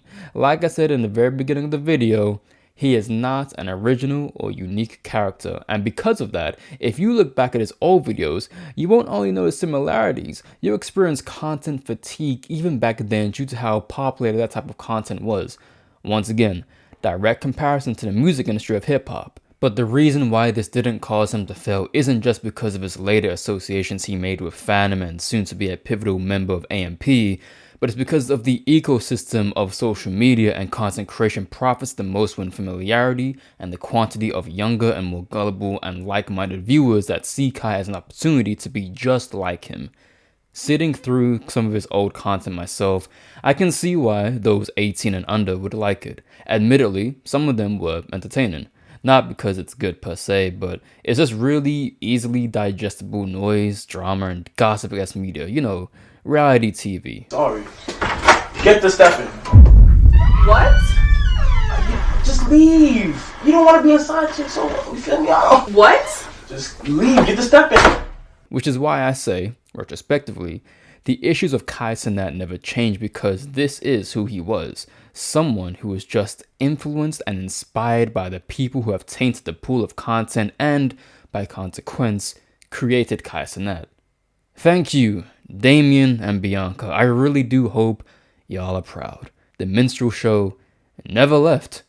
It just transformed. Making content with his friends that would eventually be members of their little content house and joining AMP in 2020, Kai definitely has done leaps and bounds to ensure his presence in the industry isn't just known but cemented. But it's because of that I would then say it was in 2020 where Kai's growth and character started to venture into its superstardom with haste. As we remember in 2020 as the year the timeline split into the absolute universe, content creators started to look at and into other avenues which were no longer accessible to them due to the pandemic that shan't be named. Stop touching niggas with your hands! A prime time for gamers and streamers alike to really delve into their craft and produce content at rates not seen before because no one had anything better to do. After dropping out of college to pursue content creation full time, Kai seized his opportunity by doing reaction videos. And look, while this is ultimately a video about Kai Cenat, I do gotta say, reaction videos are very hit and miss, like in the aspect of how you actually repurpose that type of content, and the vast majority of this type of content to make reaction videos hardly ever do so in a manner that warrants that significant traction. These reaction clips have started to populate channels in very artificial ways, which I will get into later. Kai wasn't just being seen as another regular content created by many, but he was starting to come across as more likable and humble in his ways. Alongside his natural fit with AMP, their collaborations and overall relationships worked harmoniously and, as far as group dynamics go, didn't appear to be fabricated, which assisted in his development as a creator, content creator, and an individual. Over time, the quality in his work visually would flourish in both better metrics, his KPIs were becoming more impressive, and people started to take notice. When he began streaming and became more integrated with the streaming culture alongside his companions like Duke Dennis, Phantom, and Agent, there was still a somewhat relative lead compared to how the team was growing. I say that because when we look into the future, one clearly holds the stadium over the others. What I believe contributes heavily to Kai's early to current success is the fact that he too was not only a young black youth involved with this type of content creation, but in the digital age with short attention spans and quick cut content, Kai had found himself in the best position to exploit both the generation in which he was a part of and the culture. The culture being black people, black Americans specifically. You know, the same people who are just black and nothing else with no culture. I'm gonna get into that. You guys know I'm about to get into that later. The rise of Kai wasn't just based on his hard work ethic. It was largely predicated on the cultural shift of black people developed to entertain more fast food, low level, stimulating content to get them through not only quarantine, but a growing monotony of life. Bro, it's just wrong!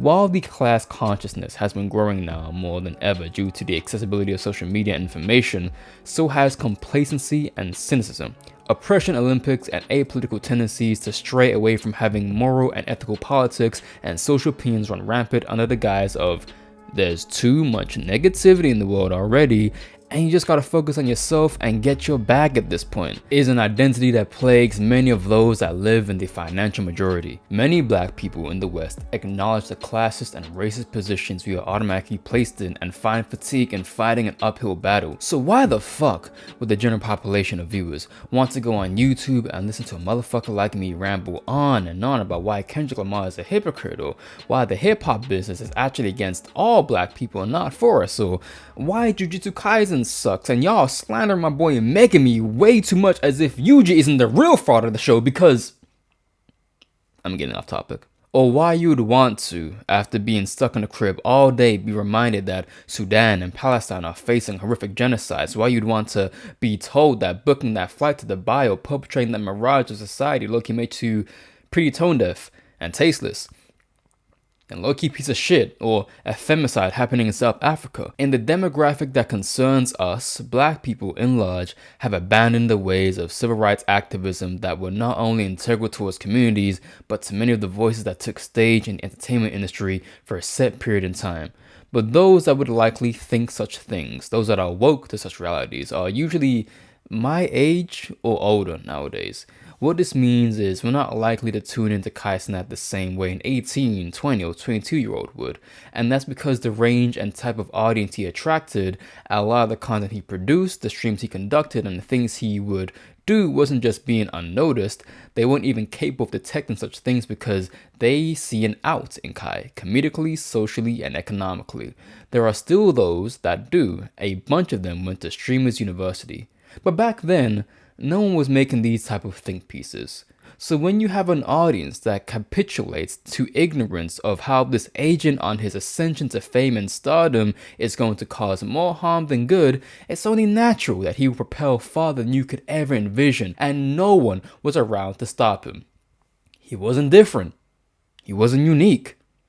He was just at the perfect place at the perfect time. Individually, the content he first made on his original channel wasn't that different from what he was doing on his streams, but he became a very strong source for clip farming, a phenomenon which has spread its roots across all social media and is what people focus on producing because it's both a strong marketing tool for the creators and a good source of revenue for the vendors that produce the clips. Now, the thing about these clip farmers is that we kind of see them both in those that just want to engagement farm with very redundant and repetitive tweets we now see on Twitter. It's a very cheap, low effort way of just making money. And in the proliferation of this, you are now seeing in a greater capacity the death of original, imaginative, and creative tweets. Because now everyone is just copy and pasting what they saw on Facebook 10 years ago or what they saw on Twitter 5 years ago, and the clip farmers are just the exact same, but just for media. Now, Kai is a walking, talking generator for clip farming accounts, and you would start seeing accounts really bank on him for this very thing, himself included, which is why he would start to have a secondary account purely dedicated towards this very thing, and it's where he has more subscribers and pulls in more views in the millions. He does this, Duke does this, Blackboy Max does this.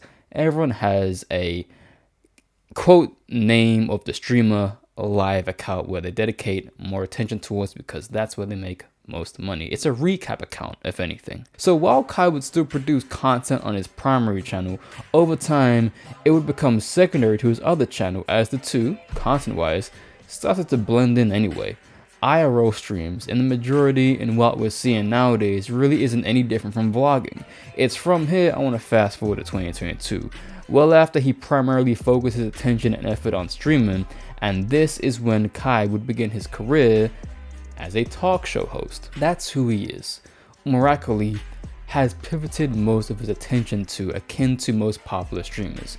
Kai, in his streams, is usually dependent on other people for his entertainment, but not in a way someone is able to critique something, provide depth, or a genuine sense of unique entertainment, but he streams in a way where he's merely a vessel for someone's promotional material or just their character. Having guests like Bobby Shmurda, 21 Savage, Blueface and Krishan Rock, Lil Baby, NLE Chopper, newborn Trump supporter Nicki Minaj, and the list goes on. While for some of them, it was an opportunity to see these celebrities in a more regular and relatable light, the vast majority of them treated the platform purely as a means of promotional material for whatever product they were about to launch at the time. Nicki, Offset, Ice Spice, Lotto are just a few names who would have gone on the platform with albums on the horizon or whatever else they needed to promote. It's just ironic that given the state of music nowadays, these things really don't make a dent in the overall success of their albums or their records, so it really just feels like a means to maintain relevancy among an ever-growing audience of people who are trapped within a certain demographic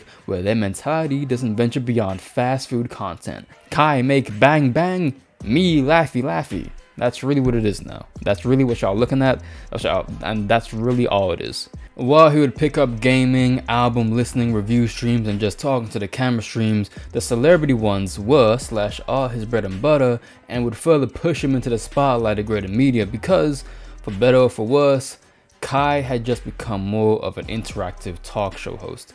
Having guests on your show isn't something that's new or started with streaming. Obviously, this has been a thing from decades ago. Conan, Saturday Night Live, Jimmy Kimmel and Fallon, The View, Ellen DeGeneres, and all these other sit-down shows largely operate with having celebrities and passing comments on their show as USPs, with each one executing how they would have the guest on differently. I'd say the one Kai is most similar to is Ellen DeGeneres, because they'll both pick up anyone who has a viral moment, sap that moment from them, and then throw them back into the Badlands. But they're resourceful that way, and that's how Kai and his team tactfully continue to grow, finding the latest stars and trends in the market to capitalize on. In being able to perfect this formula, some would say, better than others, Kai became the new Ellen DeGeneres. Can you imagine that? You became the new Ellen DeGeneres? Doesn't that just make you feel kind of weird? It was the platform you had to be on if you really wanted to obtain some type of extended virality and or opportunity if the aforementioned were not already within your arsenal and platform that pre-existing celebrities could continue to benefit off of. But in the rise of Kai Cenat, especially within this particular department of content that has taken a hold of streaming, is that because this has become what he is most known for, being able to assemble the biggest of celebrities from Tyler to John Cena, is that he has unknowingly contributed into being a pivotal agent in what was seen to be the death of the celebrity in the space of the influencer. While I won't always buy into that humiliation ritual stuff, a lot of people have used streamers as the muse to elevate their platform, product, or whatever it is they have a desire to promote. However, there is a lack of self-awareness, reflection, and even acknowledgement of these celebrities when they do such things, because in some of these cases, the features of these celebrities feels like they're dimming down their own light at the expense of Kai's, especially when you consider where capitalism and consumerism both affect us and media as a whole. In addition to Kai's fan base, a few of these acts will be out of touch and will not positively correlate into the KPIs these celebrities trying to hit. While this branches into a different conversation, it says a lot that someone like Mariah Carey, the Mariah Carey, pulled up on Kai's stream to promote her album towards a fan base that doesn't even listen to her. People that listen to Mariah Carey are like in their 30s or 40s. When has Kai ever talked about Mariah or the realm she orbits in? What Kai Cenat fan can even name me more than 5 Mariah Carey songs excluding All I Want for Christmas? It's the purest form of both a cultural and social disconnect. I feel the same way when Will Smith hopped on XQC and Playboy Max's stream, but I don't feel like talking about those guys right now. Fuck those guys. In this light, who's really the celebrity now? Because 2022, that being when he would win Streamer of the Year, cameo in a few music videos, Kai had become the new age celebrity. People worshipped him to dire proportions, because going into 2023, he would find himself in trouble for legally starting a riot at Union Square for organizing a giveaway without proper authority, permits, or permission by the city.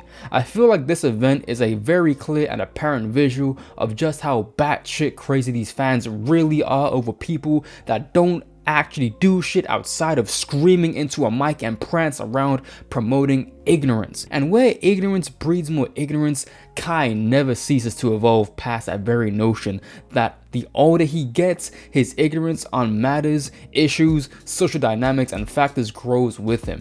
So after he does his first Mafiathon stream earlier of that year, you acknowledge Kai is paving the way for the debauchery we see plastered on other channels, as it was for Mafiathon 2 and concluding in Mafiathon 3. Between the years of 2022 to 2025, while Kai has boosted his popularity to degrees we haven't seen before, he has simultaneously further developed into the icon of young, black, rich, and dumb, surrounded by other people who are also becoming the young, black, rich, and dumb archetype. As we discussed with the rise of the black bourgeoisie in the prior chapters, when education and therefore knowledge and intellect becomes void in the necessity of one's success, when spread, you will only influence and inspire events and groups that will only strive to meet you at the same level of success without adopting a better social conscience. And in this world, if there's a pattern, then there's a way to make money and exploit other people and cultures for that very gain. So, when that becomes true, those that came before us no longer look to be the role models. Not even us, but our parents are raised upon and vouched for, as they become relics of a past long gone, where the merits of their abilities and relatively stronger push for authenticity becomes second to virality, engagement, and likability. Kai has merely brought forward the faux likability of these celebrities, which never wants to relate with the minority anyhow until they see benefit in doing so, which is why they see benefit in Kai, because he is the bridge, the vessel, to close that gap to better increase these individualistic interests. What's odd is how badly this reflects on every single celebrity that chooses to willingly collaborate with him after the insurmountable amount of stupid fuck shit he's found himself involved in and saying, which is where I'm gonna pivot back to Kai's Black Americans have no culture comment. Because the way that went under the radar after some time boggles my mind. And I don't mean under the radar as in no one talks about it. I mean under the radar in the aspect of how his career didn't hit a steep decline after that. While it's common for celebrities to say dumb shit like this over and over and over again, just for some reason, y'all will act like you ain't hearing none of it because you love the sound more than you care to hear the message. All my who are not cultured at all, stop body. I don't want to hear, like, when I'm asking general questions, I'm not asking y'all, stop body. That is black. You're black. You're just black. Just be December 9th. Thank you so much. Bro, you're just fully American. You're African American, bro. That's it. How was that see you in 30? That wasn't an insult. That was strictly, you're black. You're not Trinidadian. You're not Jamaican. You're not African. You're not, word. You're not Ghanaian. You're not Dominican. You're not Puerto Rican. You're not Cuban. You are.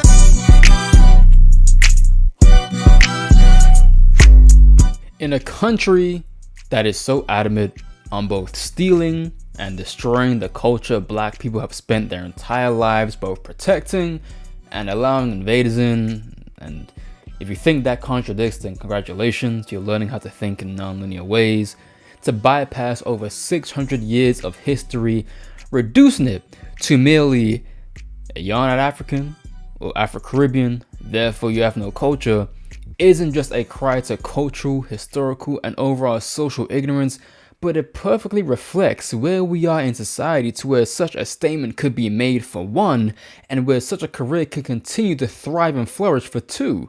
While there have been many people that have criticized Kai heavily for such statements, no one with a large enough platform or voice was able to do anything critical to him, because he still went on to have a section at the BET Awards earlier this year. You know, the Black Entertainment Television Awards. Slow down. Wait, let's tell me that fast.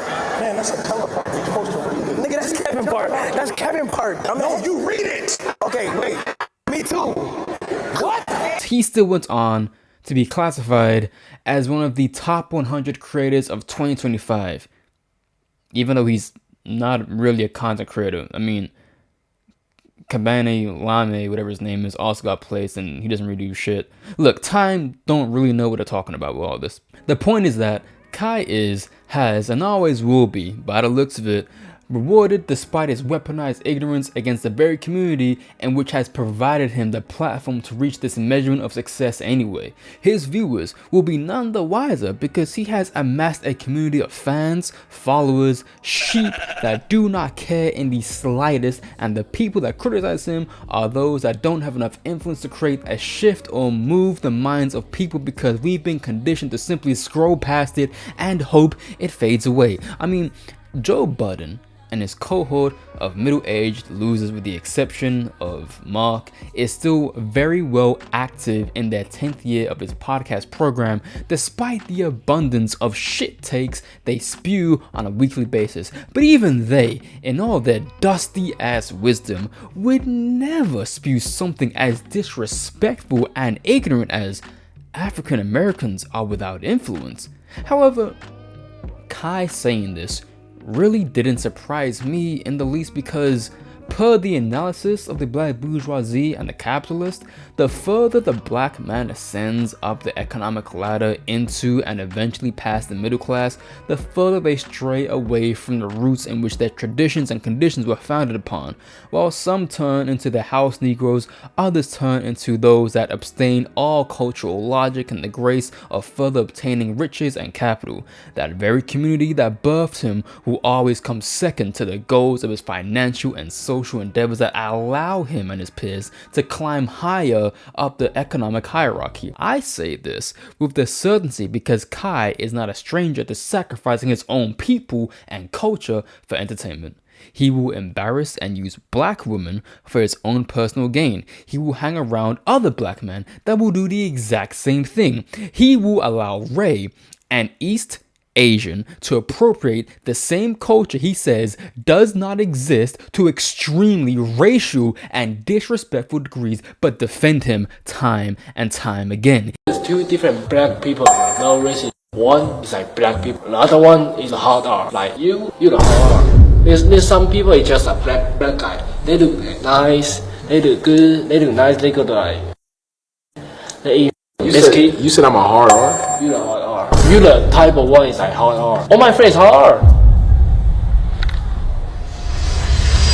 He will put Rakai in a position that no 16 to 17-year-old should be in because the kid is too stupid and naive to know otherwise, and he's surrounded by other stupid and naive men that use the excuse of their upbringing to justify their reckless behaviors. I knew that they were going to say something rude to me. I'm gonna stop it right there. Bitch, be for real. That's what, you know, I'm saying for the rest of the day, bro. Bitch, be fucking for real, my nigga. The very culture Kai denounces is in fact the exact same one he promotes. Not the one of the rich, intelligent history, spiritual connection, community, artistry, and true black excellence, but the one that has continued to be a weapon that non-black people use to justify racial prejudice and mistreatment. It then looks even worse on the same people everyone loves to laud stratospherically, that condone, accept, promote, and profit from Kai's ignorance and stupidity by collaborating with him. LeBron James, who has been very vocal about his stance on issues within the black community and the police brutality that doesn't care about what Kai says or thinks. Kevin Hart, a comedian who too has made a living from existing comedically and artistically, who is also a prolific speaker about the experiences of black men in the entertainment industry, doesn't care and seeks to only profit and maintain his stardom through the use of Kai. Kyrie fucking Irving. I literally have no idea where to start with him.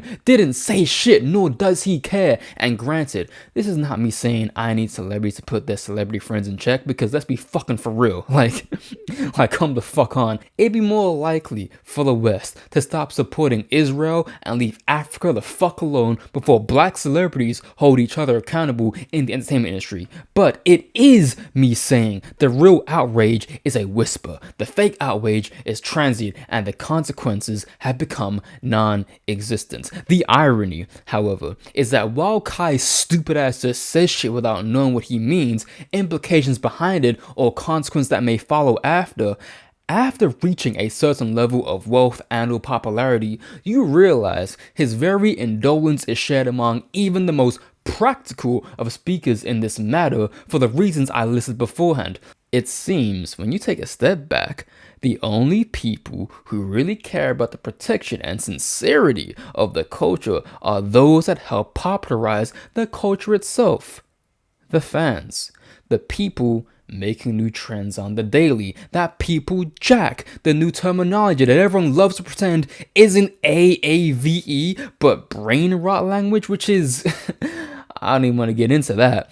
What this strengthens is where the power of this culture really lies, or at the very least, invites the argument.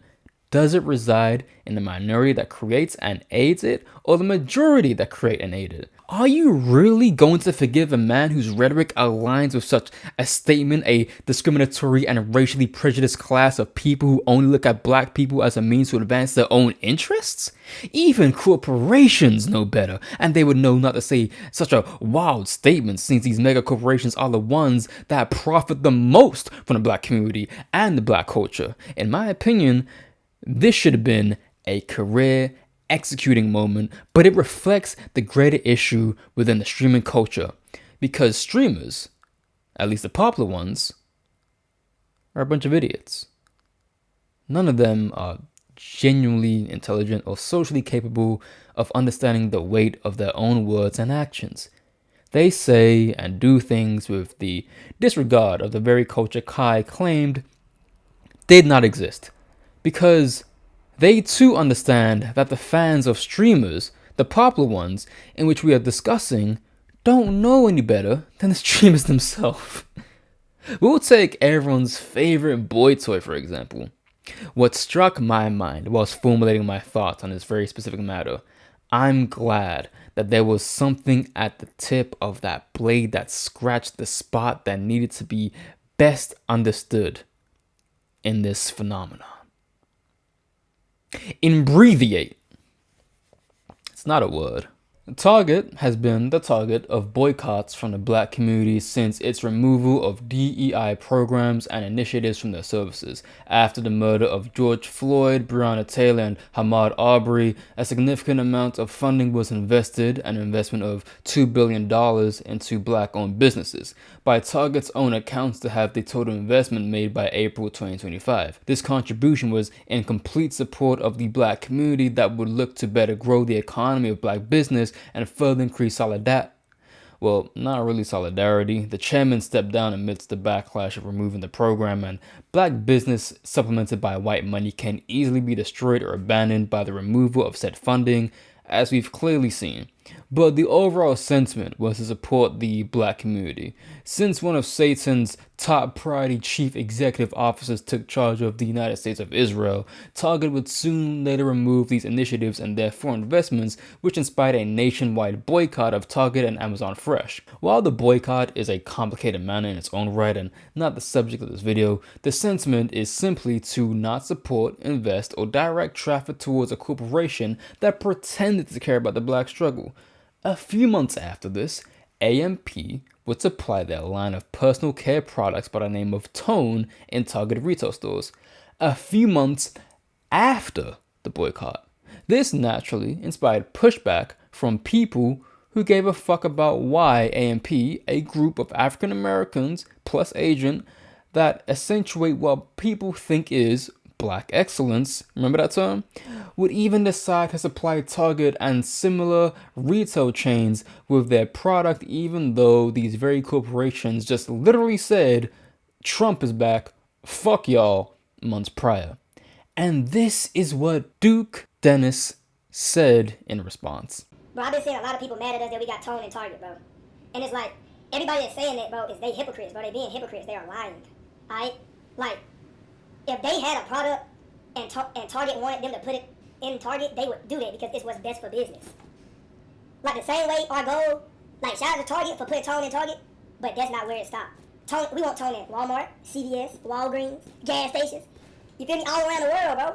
You know what I'm saying? That's bro. If you actually, no cap, if you actually are an entrepreneur and you own a business, and if you didn't, that would be bad for business. You stupid motherfucker. What the fuck? Like, bro, no cap. They are lying though. That's the crazy part. Like, the same people who got something to say, you telling me that if you had your product and Target was like, hey, can we please put your product in our store? You would say no. Shut the fuck up. That's what I'm talking about. Feigning any responsibility, any type of social consciousness, providing, at best, a remedial understanding of corporate interests. For many people, it was the straw that broke the camel's back for people's perception of him. His rhetoric on social issues is surface level at best. His content, par the course of any run-of-the-mill 2K gamer turned streamer turned developed socialite, heavily dependent on how the world treats him and props him up as an influencer icon. But in order to grasp what I'm getting at requires you to look beyond the tone-deaf vacant lot of a head. Duke Dennis is an idiot. He, like Cenat and every other new age black internet celebrity, profits off of black culture whether they pretend it exists or not. But when word strikes that target has turned their back on the community in which they're a part of, his rationale for siding with them is, well, you would do it too. Well, to be fair, he's not completely wrong. That doesn't free him from his stupidity, but people that know what it's like to have shit and people that know what it's like to not have shit can always be reconciled with having more shit.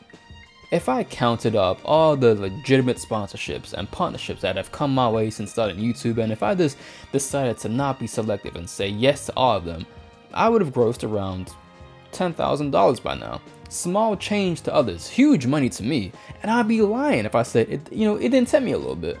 But what I would lose in exchange for promoting such services is 21,000 of you, and the several thousands that watch my shit and don't subscribe. I know who you are, and like, what's up with y'all? But if I decided to do that, then that loss of credibility will always be far more impactful than losing money. It's just the world we live in today is one where unless your politics are beneficial to your financial interests, they are not important to the social or collective interest. And in the streaming world, having a conscience among popular streamers that aren't conformist, or in it only for their social circles? The days of wondering if there are honor among thieves are gone. Thieves have honor, streamers don't. So Kai rejecting the existence of the culture he profits off of really shouldn't have sparked any outrage with anyone when you take into account who he is and the people he surrounds himself with. None of them care to check him on such foolish remarks because none of them care. You will still donate money to them, thirst over women you will have never met unless you desire to assault them at a TwitchCon, and justify or straight up ignore any other kind of bullshit that should offend y'all on a personal level. So Kai's call to refer to the absence of the culture isn't just something that should come as no surprise, but the lack of pushback from his core audience and further acceptance is a pretty meta-analysis of the state of the very culture that gives you the platform and what you decide to do with it. Kai's friends will never hold him accountable because they don't hold themselves accountable. And when they do, it's only motivated by self-interested needs.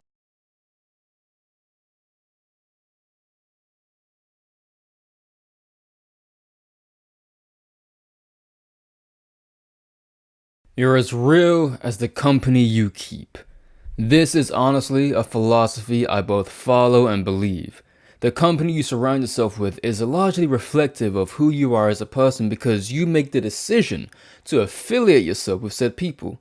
Of course, this requires nuance, like just because you're friends with a murderer doesn't make you one. But it does speak to your tolerance of what you are willing to slide, allow, and rationalize.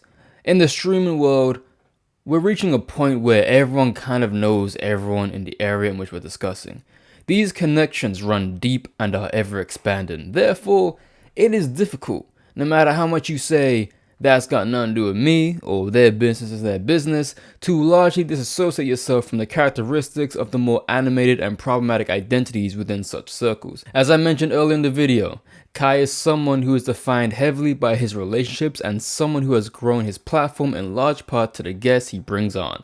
On the aspect of his guests, I'm gonna be honest, I really don't think he has a professional, or at the very least a good vetting process. I'm gonna just keep it a thigh with y'all because he's brought on celebrities that are at the test of the greater public that ventures outside of his streaming audience. Something he clearly doesn't care for, but something he does anyway. While I'm not saying he has a very close relationship with every guest he brings on, he definitely tries his best to accommodate them and even tries to humanize them from their superstardom. A superstardom, many of them lose a second they go onto these streams because the modern reality is that streamers are far more popular and more rich than some of these rappers nowadays, and dare I say, other actors and musicians. In doing so, it works in the favor of Kai if he's able to extract virality and clippable moments. The chemistry between himself and some of these guests aren't even there for the most part, despite how much laughter is being exchanged between them. While you have more harmonious collabs like Kevin Hart and Drewski, NLE Chopper and Offset, you have those that just don't make much sense at all. Him and Ice Spice is a presentation of fakeness because she joined the stream when she dropped that bullshit Y2K album, and because Kai lacks integrity, he had to placate her and pretend she's a good artist. Okay, so first of all, you know, when it comes to the music, you know how honest I be. But that's how to tell you, you be dropping that fire. So yeah, you're a little biased to me too. You show a lot of love, so. You think I'm biased? Yeah, a little bit, cause the comments they be like LL, and you be like. You be thinking I'm biased for real? Like yeah. Nah, but the thing is, it's like, you know, when the it's like with your music videos, it's like. With my music video. But no, the combination of the music and the music video, like when they come together, it's just like, it's perfect. It makes sense. It makes sense. The same thing with him and Alicia Keys and Kirk Franklin. The reality is that these celebrities are just cordial and kind people, and how they would treat Kai is how they would treat other people if they were to guest appear on their platform. Because Kai acknowledges, well, hopefully he's aware of how he's being used the same way he's using them, it really matters none. This is the exact same for any other celebrity that goes on to another streamer's stream, but they're nowhere near as impactful or as important as the person we're talking about here. So when Ty Lue says Mariah Carey was one of the worst guests they had on the Matthew Fallon 3 stream because it felt like she wasn't really there interacting with the other cast members or the audience, he wasn't wrong. He's just blinded if he thinks she's the only one with that type of mentality. I won't overly criticize Kai's relationship with the guests he's had on because I feel like I've already discussed that, and if you've been paying attention to know, you'd realize I already analyzed the function of the celebrity-streamer relationship in previous chapters. The main aspects of his relationships that I want to touch on are his personal ones. Rob the boat, you freaky bitch! You freaky bitch! Arch it, now arch it. Arch it, arch it. Like Papa said, yeah, put the Henny bottle in her pussy right now. That's $3,000. Like I said, you're as real as the company you keep. His former videographer, Chris V, was 21 talking to a 17-year-old. Legally speaking, he was engaged with a minor to some capacity. But, naturally, it's bad for business. Kai cut him off. Jigui Sak, I hope I pronounced that right, was accused of allegedly assaulting someone at a New Year's Eve party. Now, both of these are serious cases, understandably, that Kai would try his damnedest to stay away from. But I can't help but put his own clique into question, be they with these cases or not. And I say that because he hangs around with people like Diddy and the Shay Frost, for example. Diddy, who I've already discussed in the past, but someone who is not foreign to objectifying women whilst pretending like he's striving to be single father of the year whilst hosting women-centered shows like That's My Ball, and overall having streams that is heavily centered around profiting from the entertainment and the promiscuity in some of his shows and events. And then you have the Shay Frost, who is just a fucking weird piece of shit that genuinely gives off predator vibes with all the women I've seen him come into contact with. Why do y'all watch this fuck shit? These loser ass men have their whole purpose, their streaming careers, dedicated around the very advancing approach they have towards women, and that's their flagship for viewership and entertainment. Beyond the transphobia and blatant leveraging of women using his platforms, the only reason why this video is about Kai and not the Shay is because he's too much of a fucking loser for me to dedicate days and nights writing a think piece about and going over fodder, ain't it?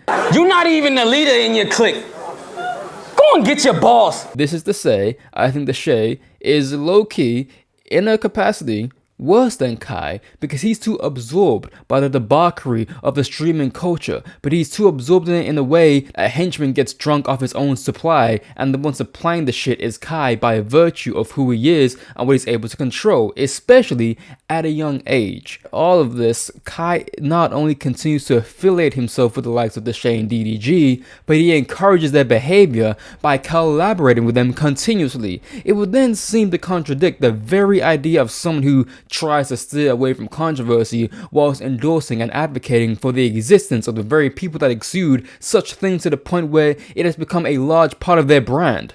But they are, relatively speaking, auxiliary compared to those deeper within his circles. His entire Clover House sub-story squad consists of nothing more than a bunch of goofies, the worst being Rakai, who Kai created. But first, I want to direct attention to Ray. Ray is a Taiwanese streamer who met Kai in Japan. The two had a viral moment, and since Kai has been something of a mentor to Ray, helping him get into the streaming world and conditioning him to adopt the same culture Kai said doesn't exist. For Ray talks like them, he moves like them, and he has become obnoxiously as stupid as them. Example: trying to absolve Nina of her sexual actions by saying, "I've said nigga before in the past and we just gotta get over it, man. Let's just have fun, feel me? I just have a good stream, feel me? That's me, gang. I'm Kid Buck, bro.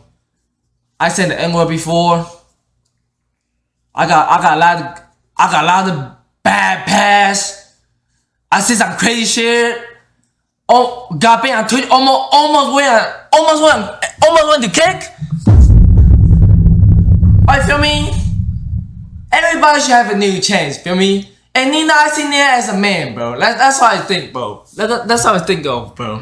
No cap, bro. If somebody fuck, yeah. This y'all boy. All y'all endorse the fact that Taiwanese kids be saying nigga, and none of y'all really be doing nothing about it, and you expect me to take any one of you little motherfuckers seriously? Get the fuck out of my face with this dumb shit. Ray has become an appropriator of Black American culture in the most disgusting, uncomfortable, and obnoxious of ways, and Kai gives him a pass, encouraging it, and therefore by association chooses to have a stronger allegiance towards a Taiwanese kid that blatantly disrespects Black culture and Black people over the same culture that makes him rich. I'm gonna say that again. Kai deliberately, time and time again, lets an East Asian kid do performative blackface and racial antics to a largely all-Black audience, most of which are kids that will look at cultural and racial appropriation as a joke and hype the shit up one more time.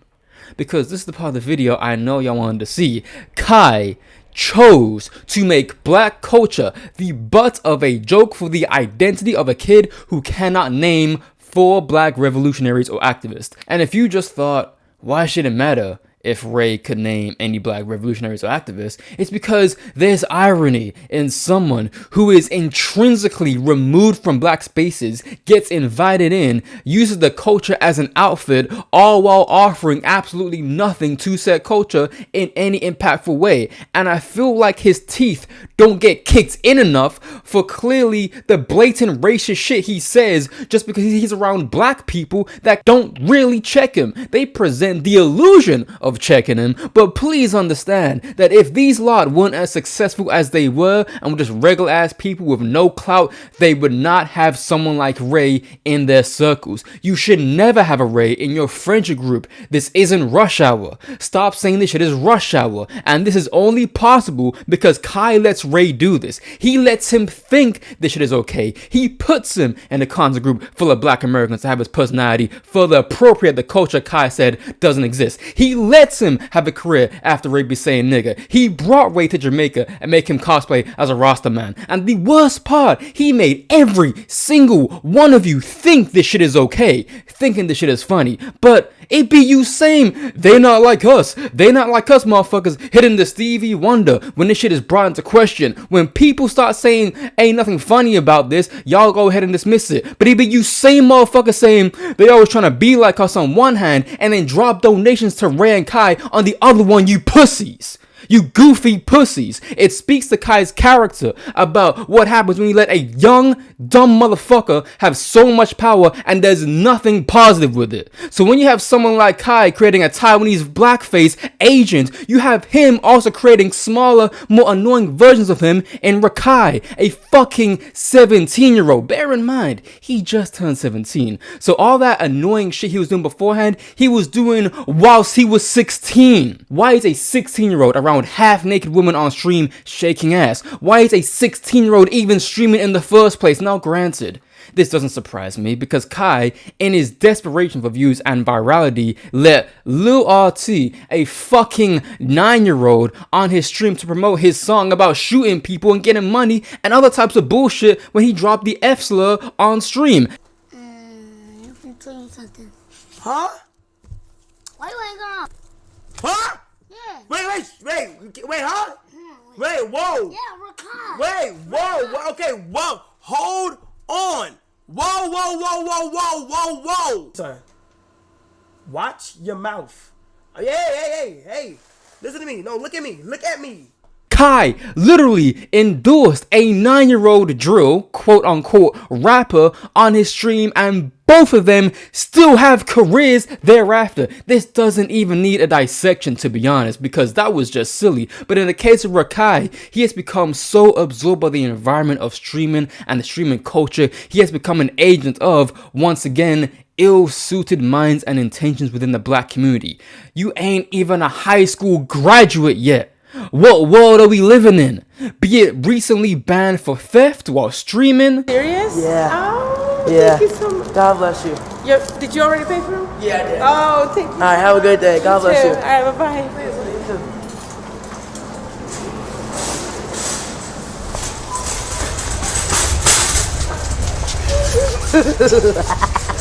Or nearly crashing a car while streaming, or just saying weird, uncomfortable shit at a dental appointment. Now this is going back in, and I'm gonna put some stuff into That flail was just sucking some dick. What am I gonna do with you? Rakai actually exhibits not even the meta of fans, but what the average fan turned streamer pipeline looks like. He is still undergoing his developmental years in his adolescence. All of this is possible because Kai gave him the keys to the crib with a bunch of ignorant losers that will put a band over morals and the culture time and time again. Dez on streams dropping the F slur and projecting general ignorance and coonery, and Kai only cares when it's on stream because he has sponsorships and he needs to maintain that same revenue and capital that makes him money and gives him that type of popularity, and further promote a destructive and ignorant behavior and class pattern of once you leave the hood, you feel he gotta maintain that persona whilst failing to not necessarily conform but adapt to a new environment you have been introduced to. Watch this. Watch this. Call that 30. Fuck up. Look, yo, come on, get out. Get the fuck out, gang. Get out. Oh yeah, get out. And the sheer irony of it all, that it would be this same character, this same violent and excessive personality that would lead him into hot water yet again. One of my fucking friends who believed in my dream and believed that I had something deeper in me to show the world. Even though I'm not gonna feel a way about that shit. What happened was, baby, listen, I go to the bathroom. I was in the bathroom and I say, yo, gang, she was dick riding my man Cenat. She sucked Kai dick. And I said verbatim to Ralphie. I said, bro, she sucked Kai dick with teeth. Bad bitches don't use teeth. Oh, true story. I don't know if I should tell you this or not. So I'm in the middle, right? And I see them down there and I hear the guy take the mic about if you're going to tell a joke, at least make it funny. I didn't even get the joke or whatever. And then we went to an intermission. I go down, I go down to the bathroom. As I walk in the bathroom, I hear somebody come in and go, yo, fuck that bitch. Man, fuck that bitch. I'll fucking toss that bitch. Well, I'll fucking knock her fucking teeth out. How's she gonna suck dick with no teeth? Man, fuck that bitch. Who the fuck she thinks she... And I was like, oh my God. What the fuck? Nobody said none of that about that lady, man. I got a fucking mother and sister too. Since everyone want to put their 1-2 sentences in. I got a mother and sister too that actually experienced shit y'all accusing me of. Fuck is you talking about, nigga? But I don't gotta put it out there because y'all don't know me. However, just like Kai, This is who Dez and the like have always been. They don't change. They just use the excuse of money, their popularity, and their newfound status as internet celebrities to justify their awful behaviors. I really come from the trenches where people just die for breathing, so don't tell me how I should or shouldn't act mentality is a one that is very corrosive. Look, as a black man myself, I will always give my folk grace and understanding because I know the backgrounds in which we come from is not a friendly one, and it's one where it is inherently against you. But if they are not willing to choose to not mediate themselves, and then that right there, yeah, that's just a whirlpool waiting to really kick off. For if you cannot temper yourself at a streamer awards, a booth ass streamer awards, forced to react in such a belligerent and aggressive way to a joke, a trash, shitty, and a corny joke, but a joke nonetheless, and then essentially create reason for those prosecuting you that you did say those things in that bathroom, then I don't think Dez is as troubled as many claim him to be. I just think he's quite stupid. Punga is not free from this shit either, because as a full-grown adult, this is no longer the matter of realizing who your real friends are, but acknowledging if these ships are the ones you really want to sync with. Ty Lil, look, all his slobbering, sloppy, drooling, double grip, banana split, triple twist, now watch me whip, holy shit, he's doing tricks, you ain't never seen a gag like this, dick sucking aside, I thought the second in command would have been a more moderated individual the more popular he got. But once again, these people never change. They just get more drunk off the status they've accumulated. And what do they say about being intoxicated?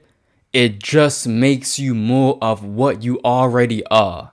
His questionable past and antics paints a very clear picture of the man we see today. A man now accused of sexual assault. I was sexually assaulted at a party, a streamer award party. And not only that, it's by somebody that you guys fucking love. And I'm tired, bro. I'm fucking tired, guys. Everything was innocent. And I don't care how drunk somebody is. You should never take advantage of them. My phone was stolen and broken. I had no way to get home. And I was assaulted, you guys, by someone that you guys all love. And I'm so tired of this streaming shit. And I'm done, bro. He taped me. The reason why he stopped anyway is because I started boohoo crying, you guys. I was crying. And he taped me as I'm crying like this.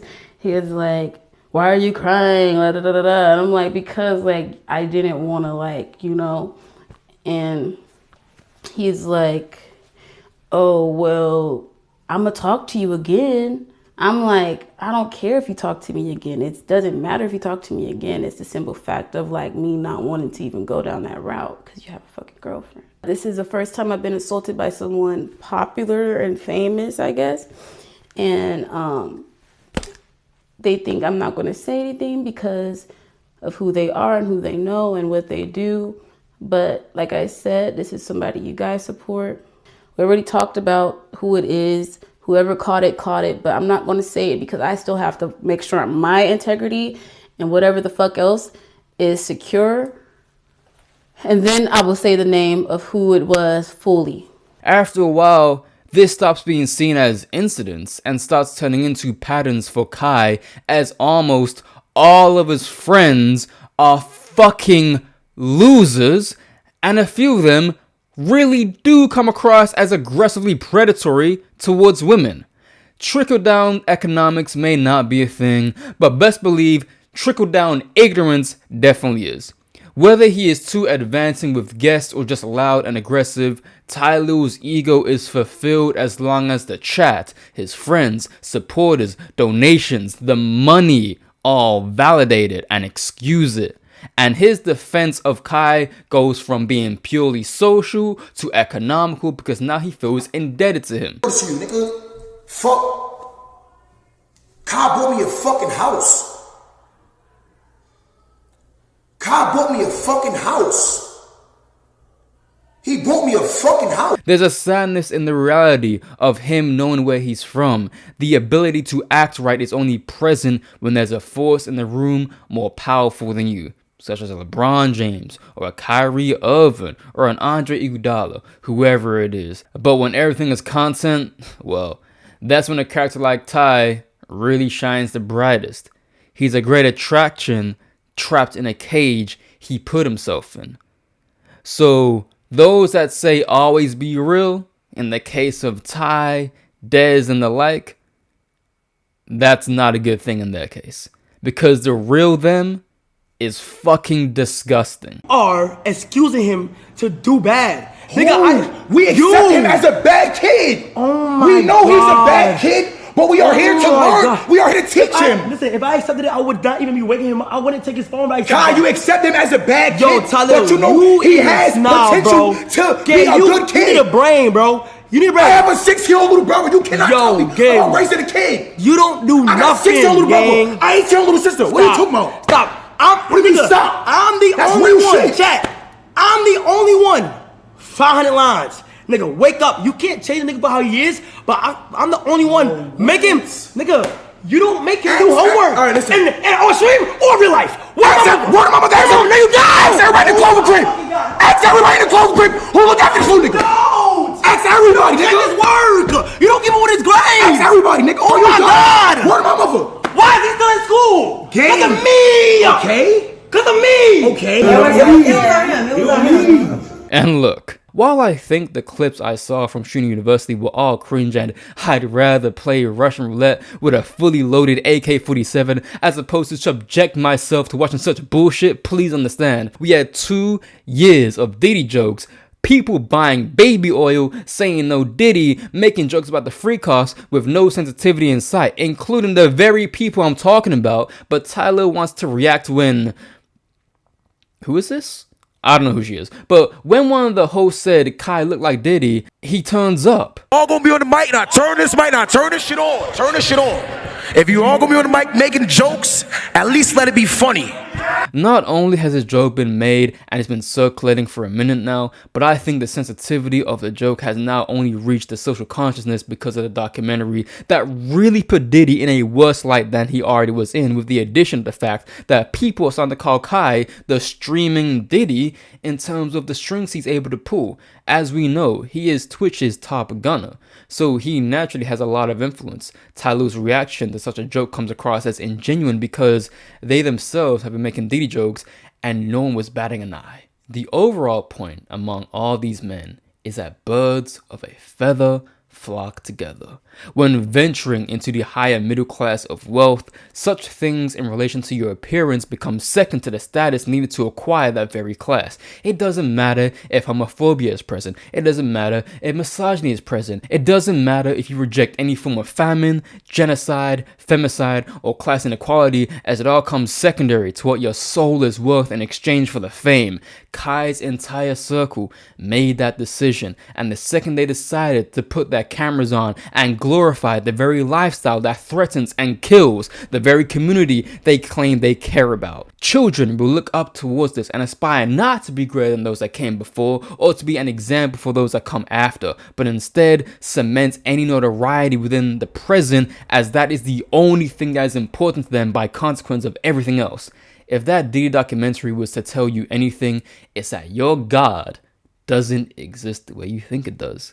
Anyone can become anything, and a man can have anything if he's willing to sacrifice anything. His family, his morals, his very soul. Kai and his friends sacrifice the culture, the community, and threaten the very intelligence of the African diaspora by merely existing in the capability they currently do. While Kai's relationships with his AMP affiliates are more passive comparatively speaking, it unfortunately is overshadowed by the work he has done in ensuring that not only his name is the one that reigns amongst them all, but the ones that tries to pivot attention away from him after he makes the very creations that plague the streaming culture. One then has to wonder where accountability truly lies, in the individuals themselves or Kai for being the Obito of the Clover Boys. Behind the humility is fakeness. Maybe not towards his friends, but definitely those celebrities.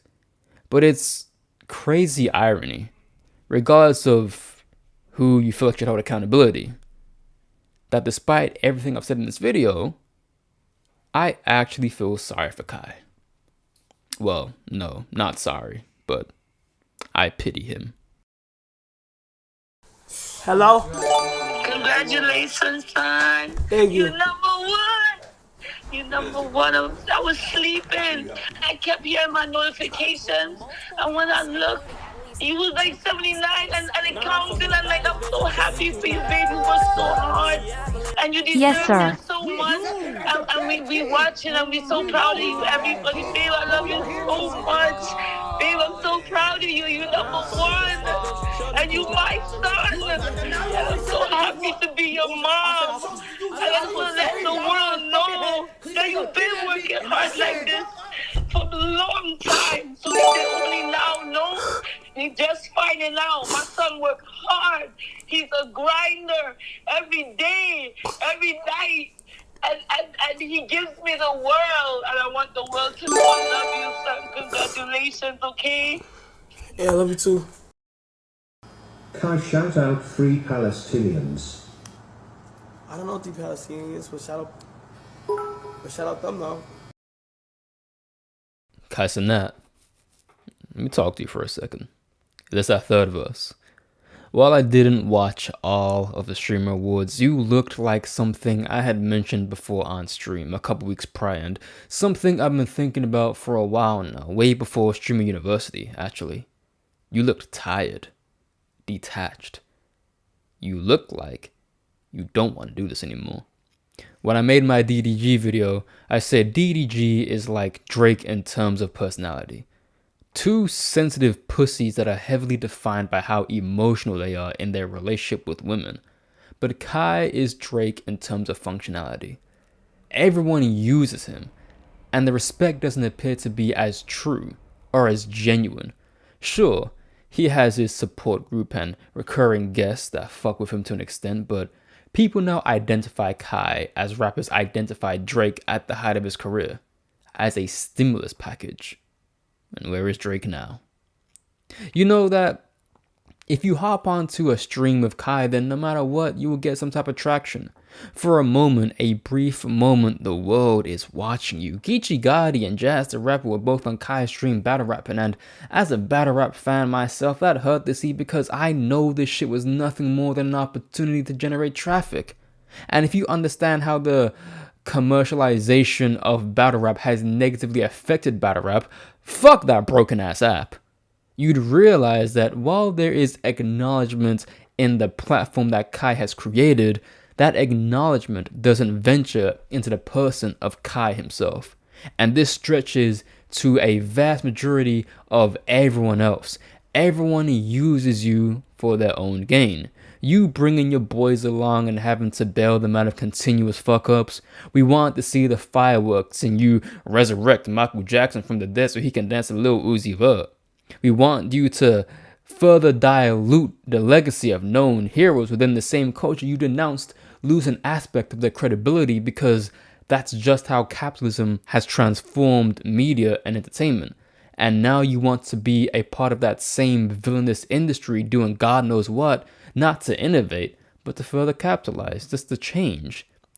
The film industry is dying as we know it. I fail to see Kai's emergence into the film market as anything but insidious. I mean, look at the movie Keke Palmer wants to make.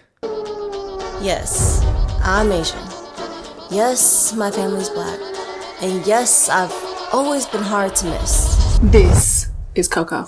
Now imagine that, but with Kai and Ray, and with a bigger production and a larger budget. But the worst part in all of this is the fact that every step of the way you were the catalyst of your own wear. You failing to find a social sense of maturity as a black man, yet reaping the cultural and influential benefits of what being black gives you. You having to put on an act again and again and again. No one really seeing the real you because the real you isn't someone we care to see because that's how you made it. You came into this as a fake. You exist in the space as a fake. And when all is said and done, years from now, when people start looking at events retroactively, which is What's happening already? Your career is going to be immortalized in artificialness that inspired young black men to be just as lost as you look right now. You made the Rays, you made the Rakais, you helped the Lil RTs, you contributed to the further insults and vilification of black trans women. You contributed to the objectification of black women. You contributed to the idea that black excellence is just another term for minstrel showouts. You contributed to the culture of ignorance. You took on more than you could handle. But you did it because you wanted to find freedom. You lived in environments and places I wouldn't wish upon anybody, especially black people, where opportunity isn't given to you, but you gotta take it. And you earned it the wrong way because you transformed it in a way that was more destructive than it was helpful to the greater consciousness. It's wrong to blame you for everything. I won't blame you for everything. But the analysts will cite you as one of the conduits of it all. But I understand the path. When money and freedom come into question, a man will do anything. Regardless of what he's done to the community at large, we have been conditioned through years of racial prejudice, systemic racism, and continuous bigotry to find our freedom in that thin piece of paper we love to hold to our ears, while the communities in which birthed you suffer nonetheless. And you don't feel bad about it because we don't make each other feel bad about it. We praised Jay-Z until we didn't. We praised Sean Combs until we didn't. We praised 50 Cent, which we shouldn't. We praised Beyonce, which we shouldn't. We praised Nicki until we didn't. We praised KSI until we didn't. We praised Young Philly until we didn't. We praised all those black Vine stars until we didn't. I understand some are worse than others, much worse than others. But what's done in the dark will always come out in the light. What we see with our rose-tinted glasses will always be beautiful until we take them off. So we will praise you until we're told not to do so anymore. And that voice of condemnation is getting gradually louder and louder and louder, and you're beginning to hear it. Begathon, begathon, begathon, donate, give me money, chat. I'll help build a school in Nigeria. I don't know what the fuck is going on over there, nor will I ever speak about the corrupt systems and the governments in place that infringe on the lives of Nigerians, but hey, it'll make me look good. I'll give out free PlayStations at Union Square. Don't need permission, but hey, give them back to the community. I don't know who Wale is. I'm not a music expert. I just share my opinion, but Utopia is album of the year. Spider-Man 2 should have won Game of the Year, even though I'm not a gamer. You encourage average understanding. You dismiss critical theory and growth not because you deny it, but because you literally cannot fathom or understand it, and therefore it doesn't exist to you. But all those fans, the words of the people that are gone in a blink of an eye, the kids that skip school to watch you and sacrifice hours of sleep, the ones that look up to you, the ones that want to be you, they validate you.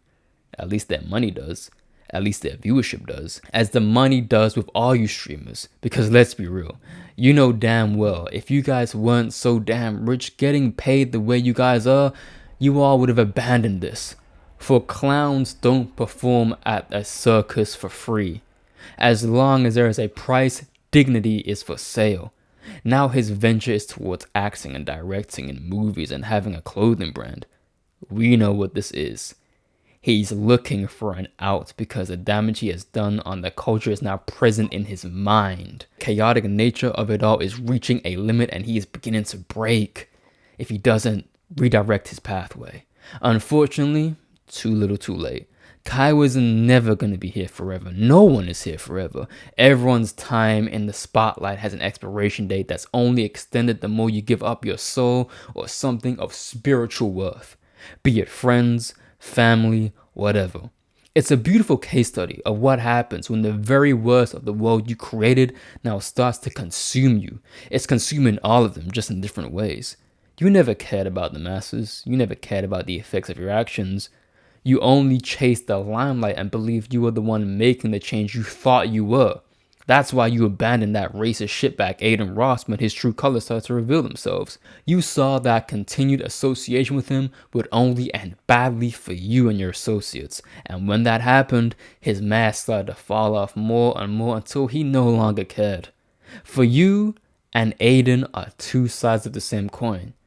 You just do a better job at maintaining the approval of the viewers, where Aiden has fallen too deep in the capitalist disgusting lifestyle. He doesn't give a fuck about his fans or his viewers anymore because he was no more than a leech on the culture to begin with.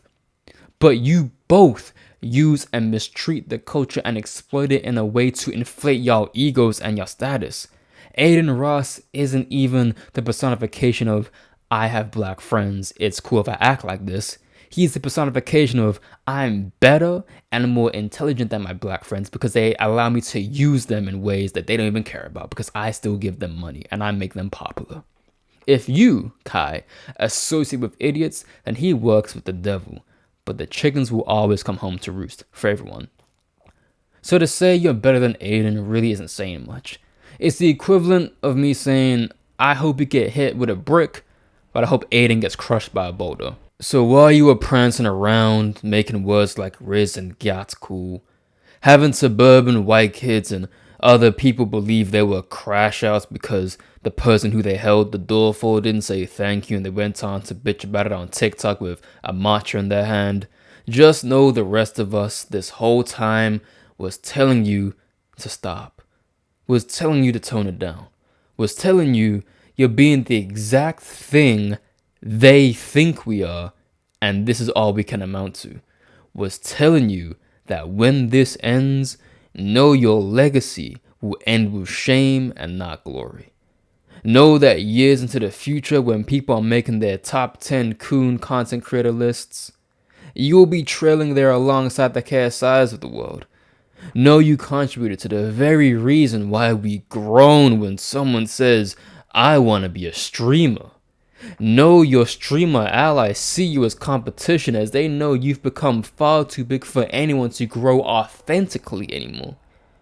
Know that we all told you to stop, and know that you chose to ignore everyone. So just know, when you're on your deathbed, at the end of your life and everyone's around you, those lights that shine bright upon your flesh aren't candles, not the rays of the sun shining down on you. They're lights that illuminate the dark room. Lights from the cameras of everyone streaming. Everyone telling their fans to donate. Everyone detached from reality. Because even in your death, your life has become no more than a clippable moment. And that is the greatest contribution you've ever given the culture. Moments of your life for other people to make money off of. Clippable moments. Chat, am I good? Can you hear me, chat? Chat, are you there? Chat. And this video is damn near 2 hours and 30 minutes long. And if you've made it to the end, then either you have my hand in marriage in your plans, or you got an excessive amount of time in your hands. And I thank you for both. Because those that have been with me since February 2024, when I first started making videos consistently, this feels like a concluding saga. Because the majority of my videos prior to this was building up to this. It was leading up to this. The references, the things I was reading, the things I was looking up on, the things I had to keep myself up to date with that I didn't want to, but I did it anyway. It was for this particular video. And it goes without saying that I don't hate Cenat. I just hate what he represents. And I feel like that's a very fair criticism to have, because I don't know the kid personally. And while there are people I can hate without knowing them personally, Kai isn't really one of them. he just strikes me as someone who was thrown into this world and he was way too young. And that in itself is worthy of its own analysis. The age of the content creator should be when. And we see that with young actors and young musicians and, you know, motherfuckers who are thrown into stardom when they're barely 12 years old. And it's the unfortunate reality with the Kai Cenats, the Rakais, the Rays, all the mutes. It's just, in this case, it's a lot more autonomous. They make that decision themselves. And therefore, they influence others to make similar decisions. So, I don't hate Kai, but God fucking damn it, does he need to shut the fuck up and just leave. Anyway, I'm not here to do a part 2. You won't get a part 2. This is it. I don't really want to talk about these motherfuckers again. There's bigger fish to fry, bigger things to talk about, more uplifting things I want to talk about, things I want to tend to, things down the pipeline, things that's more me. Because after a while, it just kind of felt like I lost the ambition to talk about these guys because you just see too much of it. Anyway, this is not a therapy session, and I'm done talking. I don't want to edit something this long ever again. Okay, now I'm just whinging now. Thank you for those that made it to the very end. I don't know what kind of crack you were on whilst you watched this.